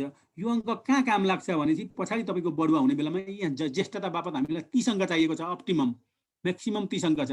हो यो कार्य सम्पादन मूल्याङ्कनमा कार्यक्षमताको मूल्याङ्कनमा हामी बढुवा हुनको लागि त यो यसको 40 अङ्क हुन्छ, यसको 30 अङ्क हुन्छ। यो 40 अङ्क नि पछिल्लो 5 वर्षको कार्य सम्पादन मूल्याङ्कनको, यो 30 अङ्क चाहिँ त्यही अहिलेको 3.75 जोडिँदै जोडिँदै आएर 30 अङ्क भयो भने तपाईँले ज्येष्ठता बापत पुरै पाउनुहुन्छ। अब 30 अङ्क हुनको लागि कम्तीमा हामीले कति काम गरेको हुनु पर्यो भनेपछि अनङ्कितबाट अङ्कितमा जानको लागि 8.5-9 वर्ष काम गरेकोले पुग्ने रहेछ। भनेपछि 8.5-9 वर्ष हामी काम गरिसकेपछि चाहिँ जस्तोसुकै अवस्थामा पनि हामी बढुवाको लागि योग्य हुने अवस्थामा रहेछौँ भनेर बुझ्नुपर्छ। यो अङ्क भनेकै त्यही ज्येष्ठताको युज गर्नको लागि माथि मैले लेखेकै छ, ज्येष्ठताको मूल्याङ्कनको लागि एउटा कर्मचारी, अब यदि त्यही कर्मचारी सर्वेक्षक अथवा सुब्बा लेभलको कर्मचारी छ भने उसले 3 अङ्कका दरले पाउने हो। यो भनेपछि उसलाई 10 वर्ष लाग्ने भयो त्यो 30 अङ्क पाउनलाई। त्यस्तै अफिसर वा उपसचिव लेभलको कर्मचारी छ भनेदेखि 2.5 अङ्कका दरले उसले 1 वर्ष काम गर्दा 2.5 पाइयो। यहाँ बढुवा हुँदाखेरि नि एउटा ज्येष्ठताबाट भन्ने हुन्छ एउटा बेग्लै। तपाईले त्यसमा बाहिर दुर्गमा गएर काम गर्नु भयो भएन सरकार छैन, ज्येष्ठतामा तोकिएको उसमा चाहिँ उसले सबैभन्दा ज्येष्ठ व्यक्ति सिनियर व्यक्ति को हो त्यो बढुवा हुने हो क्या। त्यो बढुवा हुँदाखेरि यो अङ्क काउन्ट हुने हो। कति वर्ष खाएको छ त जागिर भने ज्येष्ठतामा जसको अङ्क बढी छ उसले धेरै वर्ष खायो जागिर। सरल रूपमा बुझ्नु पर्दा यसरी हो। अब यो राजपत्राङ्कित तृतीय र द्वितीय श्रेणीको पदमा काम गरे बापत भनेको छ। अब यो भन्दा माथिको अब यहाँ सबभन्दा जटिल राम्रो र उपयुक्त क्वेसन आउने ठाउँ भनेको हेर्नु है। अब कस्तो अवस्थामा ज्येष्ठता मूल्याङ्कन, कुन पदको कर्मचारीले चाहिँ ज्येष्ठताको मूल्याङ्कन बापतको अङ्क प्राप्त गर्दैन भनेपछि यो उपसचिवसम्मलाई पाउने भनेको छ। भनेपछि अब उपसचिव भन्दा माथिकोले त नपाउने रहेछ भनेर बुझ्नु पर्यो। अब मानिलिउँ सहसचिव, उपसचिव, अफिसर र शाखा अधिकृत र सुब्बा, नायब सुब्बा भनेर दिएको छ भने त सिम्पली हामी सहसचिवलाई पाउँदैन। अथवा कसले पाउँछ भनेर दिएकोमा एउटा यो दियो, अरू सचिव, सहसचिव, मुख्य सचिव राखिदिएको छ भने ज्येष्ठता बापतको नपाउने, ज्येष्ठता बापतको अङ्क पाउने यही यहाँ मध्येको कोदेको छ, यही मध्येको हुन्छ। अर्कोले सहसचिवले नि पाएन, सहसचिवले नि पाएन, मुख्य सचिवले नि पाएन। हो यसरी झुक्याउन दिन सक्ने कुरा हुन्छन्। र यो बुझ्दाखेरि द्वितीय श्रेणीको सम्मले पाउने भनिसकेपछि बाँकीकोले नपाउने रहेछ भनेर हामीले बुझ्नु पर्यो। यो पनि क्लियर गरे जस्तो लाग्यो मलाई। यो नितान्त ज्येष्ठता यस्तो बढुवा हुँदा नर्मल्ली हाम्रो बढुवा हुँदा एउटा ज्येष्ठता एउटा कार्यक्षमता भन्छ, अनि कार्यक्षमताभित्र पनि कार्य सम्पादन के अरे बढुवा र ज्येष्ठता भन्ने हुन्छ। त्यो बढुवा बापत बढुवाभित्र ज्येष्ठता र कार्य सम्पादन हुने हुन्छ। त्यो ज्येष्ठता बापत चाहिँ नितान्त यही सिनियरिटी मात्रै काउन्ट हुन्छ। जस्तो अहिले तपाईँहरूलाई यही उसमा पनि हेर्नुभयो भने सचिव पद भन्छौँ नि हामी, विशिष्ट श्रेणी भन्छौँ। हो त्यो सचिव पदमा सायद तपाईँले 2-3 दिन अगाडिको यदि नेपाल सरकारको यदि ध्यान दिनुभयो भने पहिले एक पदमा सचिवको बढुवा गरियो, पछाडि बाँकी पदमा फेरि 2टा सचिवको पनि बढुवा गरियो। यता प्रशासनतिर प्राविधिकतिर नि पहिले एक पदको आयो, पछाडि पनि एक पदको आयो कि कति आयो, एक पदकै आयो जस्तो लागिरहेछ मलाई होइन। हो यसलाई ध्यान दिनुभयो भने पनि के देखिन्छ भने पहिले आउँछ नि त ज्येष्ठताको आउँछ, ज्येष्ठता बापत 20% चाहिँ ज्येष्ठतामा कायम हुन्छ। अनि बाँकी 80% कोटा चाहिँ कोटा है 20% भनेको मैले कोटा, जस्तो 10वटा कोटा छन् भने 10वटा सचिवको कोटा खाली भयो भने 20% बढुवामा ज्येष्ठतामा आउँछ। त्यो 20%मा भनेको चाहिँ यही यो अङ्क पहिले सिनियर सचिव जो छ त्यसले पाउने हो। यसमा अरू कुरा केही पनि हेरिँदैन, को ज्येष्ठ हो त्यही हेरिने हो, ज्येष्ठ आउने हो। र बाँकीमा भनेको चाहिँ कार्यक्षमता उसको कार्य सम्पादन गरेको आधारमा हुने हो। त्यो बाँकीमा अलिकति चलखेल हुनसक्छ तर ज्येष्ठतामा चलखेल हुँदैन। ज्येष्ठतामा जो सिनियर छ त्यही हुने भयो। हो यही ज्येष्ठता काउन्ट गर्नको लागि यो अङ्क मैले यहाँ दिएको हो।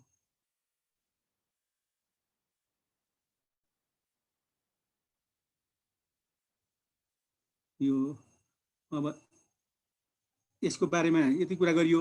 अब यस पछाडि अर्को क्वेसन थियो अख्तियारवाला भन्नाले के बुझिन्छ भनेको। यो अख्तियार भनेको सिम्पल कुरो के बुझ्नु पर्यो भने अख्तियार भनेको अधिकार हो। अधिकारवाला भनेको को? अख्तियारवाला को भने कुनै पनि निजामती सेवाको पदमा नियुक्त गर्न सक्ने र त्यो निजामती कर्मचारीलाई बर्खास्त गर्न सक्ने अधिकार भएको व्यक्तिलाई अख्तियार भनेर भनिन्छ। बुझ्यौं? कुनै पनि निजामती सेवाको पदमा नियुक्त गर्न सक्ने र त्यस्तो निजामती कर्मचारीलाई यस्तो सजाय मार्फत बर्खास्त गर्ने अधिकार भएको व्यक्तिलाई अख्तियारवाला हो। सिम्पल। अब जस्तो हामीले राजपत्र अनङ्कित कर्मचारीको कुरा गर्ने हो भने अख्तियारवाला को हो? विभागीय प्रमुख हो। र राजपत्राङ्कित कर्मचारीको यदि हामीले कुरा गर्ने हो भने सम्बन्धित मन्त्रालयको सचिव अख्तियारवाला हुन्छ। र यति भनिसकेपछि अहिलेसम्मका लगभग हाम्रा समस्या यो अलिकति सवालहरू इस्युजहरू चाहिँ समाधान भयो होला। र अब यसमा एउटा अलिकति अगाडि बढौँ हामी। यो सेवाबाट विशेष सजाय हामी पढ्दै थियौँ। विशेष सजाय पढिसकेपछि एउटा सेवाबाट हटाउने अवस्था थियो। सेवाबाट हटाउने अवस्थामा हामीले कस्ता कस्ता अवस्थामा सेवाबाट हटाइन्छ भन्न पढियो र अर्को सेवाबाट बर्खास्त गर्ने अवस्था आयो। सेवाबाट बर्खास्त गर्ने अवस्था आउँदाखेरि पहिले यही नैब र माथिको त्यो 2टा कन्डिसन मात्रै थियो सेवाबाट हटाउने अवस्था। अहिले 4वटा कन्डिसन भएको छ सेवाबाट हटाउने होइन, बर्खास्त गर्ने अवस्था। अहिले 4वटा तपाईँहरूले बिचमा एकपल्ट याद पनि कतिलाई थाहा छ, कतिलाई थाहा छैन। अब भर्खरै यो दिने योग्यता पुगेकालाई थाहा नहुनसक्छ, बाँकी योलाई थाहा पनि हुनसक्छ। यो सङ्घीय मामिला तथा सामान्य प्रशासन मन्त्रालयमा तत्कालीन मन्त्रीज्यू, माननीय मन्त्रीज्यू त्यो लालबाबु पण्डित हुँदाखेरि चाहिँ यो स्थायी आवासीय अनुमति लिएको भनेर कर्मचारीले डिबिपिआर लिन नहुने भनेर ठुलो हुइमै आएको थियो। अब त्यसका आफ्नै राम्रा वा नराम्रा पाटाहरू होलान्, यसको सम्बन्धमा पक्ष वा विपक्ष हुन सक्छन्, तर कम्तीमा स्थायी आवासीय अनुमति लिएमा वा सोको लागि आवेदन दिएमा त्यस्तोले पनि पाउने भएन वा निजामती सेवामा नियुक्त हुने वा बहाल रहने उद्देश्यले नागरिकता, उमेर वा योग्यता ढाँटेको प्रमाणित भएमा पनि नपाउने भने यी 2टा कन्डिसन थपिएको। पहिलोको कन्डिसनमा अघि मैले भने नैतिक पतन देखिने फौजदारी अभियोगमा अदालतबाट कसुरदार ठहरिएमा त्यस्तो व्यक्तिलाई पनि सेवाबाट बर्खास्त गर्ने अवस्था हुन्छ।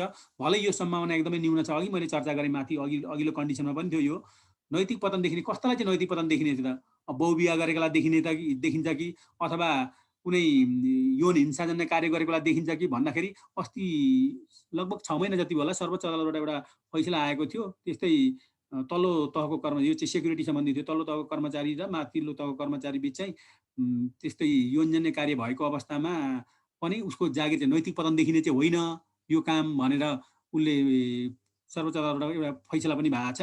त्यस कारणले गर्दाखेरि नैतिक पतन देखिन मैले अघि पनि कुरा गरेँ, नैतिक पतन देखिनको लागि चाहिँ के हुनुपर्छ भन्दाखेरि अदालतको फैसलामा पहिले त सम्बन्धित पक्षले जिकिर लिएको हुनु पर्यो। त्यो जिकिर लेखेपछि अदालतको फैसलामै फलानुको नैतिक पतन देखिने अपराध ठहरिएकोले भनेर भनिनु पर्यो। यदि त्यस्तो भएको छ भने स्वतः सेवाबाट बर्खास्त हो, त्यसको कुनै विकल्प छैन। त्यस्तो नभनुन्जेलसम्म त्यो नैतिक पतन हुँदैन भन्ने अहिलेसम्म मानौँ। किनकि नैतिक पतन यी अपराध गर्दा चाहिँ नैतिक पतन देखिन्छ भनेर कानुनमा व्यवस्था छैन। कानुनमा व्यवस्था नभएको कुरो व्याख्या गर्ने अधिकार कसलाई छ? न्यायालयलाई छ। न्यायालयले व्याख्या नगरुन्जेलसम्म, न्यायालयले त्यसलाई नैतिक पतन नमानुन्जेलसम्म त्यस्तो व्यक्तिको नैतिक पतन भएको मानिँदैन। पहिलो। दोस्रो भनेको भ्रष्टाचार गरेमा। भ्रष्टाचार गरेमा भनेको भ्रष्टाचार गरेको ठहरेमा यो चाहिँ स्वतः गरेमा भनेको यो ठहरिएमा भनिसकेको, अदालतबाट ठहरिएमा भनेको कन्डिसन हो। भ्रष्टाचार गरेमा सुरुमै अभियोग लाग्ने बित्तिकै निलम्बन हुन्छ। भ्रष्टाचार सम्बन्धी अभियोग कहाँ लाग्छ त सुरुमा भन्दाखेरि अख्तियारले जति पनि हामी यो स्टिङ अपरेसन भन्छौँ, अख्तियारले पक्रियो फलानुलाई यतिलाई भनेर भन्छौँ, त्यो सबै अख्तियारले अध्ययन अनुसन्धान गरिसकेपछि, अनुसन्धान अन्वेषण गरिसकेपछि विशेष अदालतमा यसको मुद्दा चल्छ। विशेष अदालत भनेको यहाँ बबरमलमा विशेष अदालतमा मुद्दा चलिसकेपछि त्यो व्यक्ति स्वतः निलम्बन भइहाल्छ। जब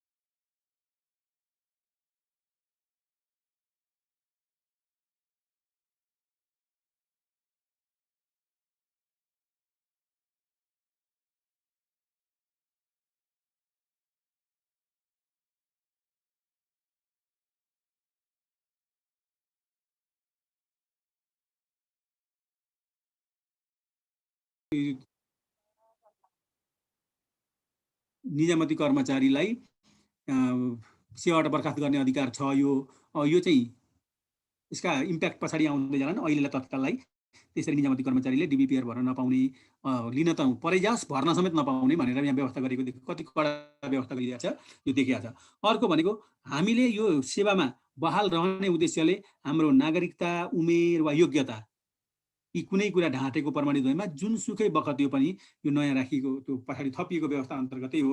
एडिबिपिआर आउँदा हो त्यस्तो गरिएको छ भने पनि जुनसुकै बेला पनि हामीलाई सेवाबाट बर्खास्त गरिने गरी हटाउन सक्ने अवस्था कानुनले नै दिएको छ। यसरी हामीले अहिलेसम्म यो सजायसम्मका व्यवस्था चाहिँ मा केही कन्फ्युजन सायद अब अहिले छैन होला जस्तो लाग्छ। यति हामीले क्लियर पनि गऱ्यौँ। यसमा सम्बन्धको व्यवस्था यति हो। यस पछाडि बाँकी विधा र अरू कुरालाई लिएर हामी फेरि अर्को दिन कुनै समयमा उपस्थित हौँला। अहिले यसमा केही छ भने थोरै 2-4 मिनट यसो केही 1-2वटा क्वेसन रह्यो, केही क्लियर हुन बाँकी छ भने, होइन भनेदेखि अहिले यहाँ अर्गनाइजरलाई म केही छन् भनेदेखि हुन्छ सर, मैले अनम्युट गरिदिएँ त फेरि साथीहरूलाई।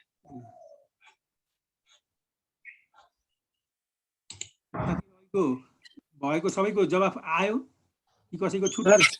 सर हजुर यो राजपत्र र गोर्खापत्र भन्ने छुट्टा छुट्टी हो सर? यस्तो हो, त्यो राजपत्र भनेको नेपाल सरकारले प्रकाशन गर्छ, त्यो गोर्खापत्र होइन। गोर्खापत्र त पत्रिका भयो होइन। राजपत्र भनेको ग्याजेट भन्छ। नेपाल सरकारले कुनै पनि ऐनहरू आइसकेपछि ऐनहरू आउने त्यसमा 6 वटा खण्ड हुन्छ।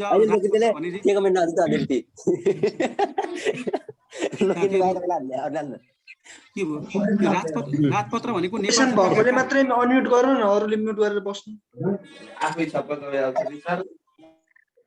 राजपत्र भनेको ग्याजेट भन्छ। यो राजपत्रमा 6 वटा भाग हुन्छन्। त्यो 6 वटा भागको एउटा भागमा नेपाल सरकारका यो शाखा अधिकृत भन्दा माथि नियुक्त भएका कर्मचारीहरूको नाम लेखिन्छ। त्यसै कारणले यो पत्राङ्कित र अनङ्कित भनेको कन्सेप्ट मैले दिन खोजेको चाहिँ शाखा अधिकृत भन्दाको माथिको चाहिँ नाम त्यसमा आउँछ। गोर्खापत्र त गोर्खापत्रको पत्रिका भयो। राजपत्र भनेको नेपाल सरकारको आधिकारिक काम गरेको विवरणहरू प्रकाशन गर्ने एउटा यो साइट हो। यो राजपत्रको जस्तो ऐन कानुन पनि बनिसकेपछि राजपत्रमा प्रकाशन भएपछि मात्रै त्यसलाई भ्यालिड मानिन्छ। अरू कसैको?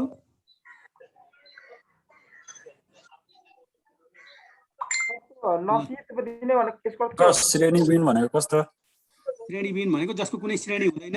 यो कार्यालय सहयोगीलाई श्रेणीबिन मानिन्छ। कार्यालय सहयोगी ड्राइभरको पद हुन्छ नि, हो ती पदलाई श्रेणीबिन मानिन्छ।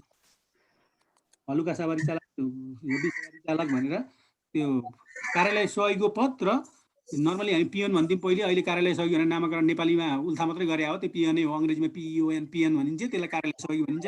कार्यालय सहयोगी र सवारी चालकको पदलाई अनि त्यो अरू कतिपय अवस्थामा त्यो पनि हुन्छ। के अरे हाम्रा ती उसमा काम गर्ने मालीहरू होइन, हो त्यो उसलाई चाहिँ श्रेणी हुँदैन। श्रेणी दुईटा हो, राजपत्राङ्कित राजपत्र अनङ्कित। बाँकीलाई श्रेणीबिन भनिन्छ। श्रेणीबिन, राजपत्र अनङ्कित, राजपत्राङ्कित, यो तीनटाको व्यवस्था छ। त्यो सामान्य सजायमा नसिदिने वर्ग के भन्छ? सामान्य सजाय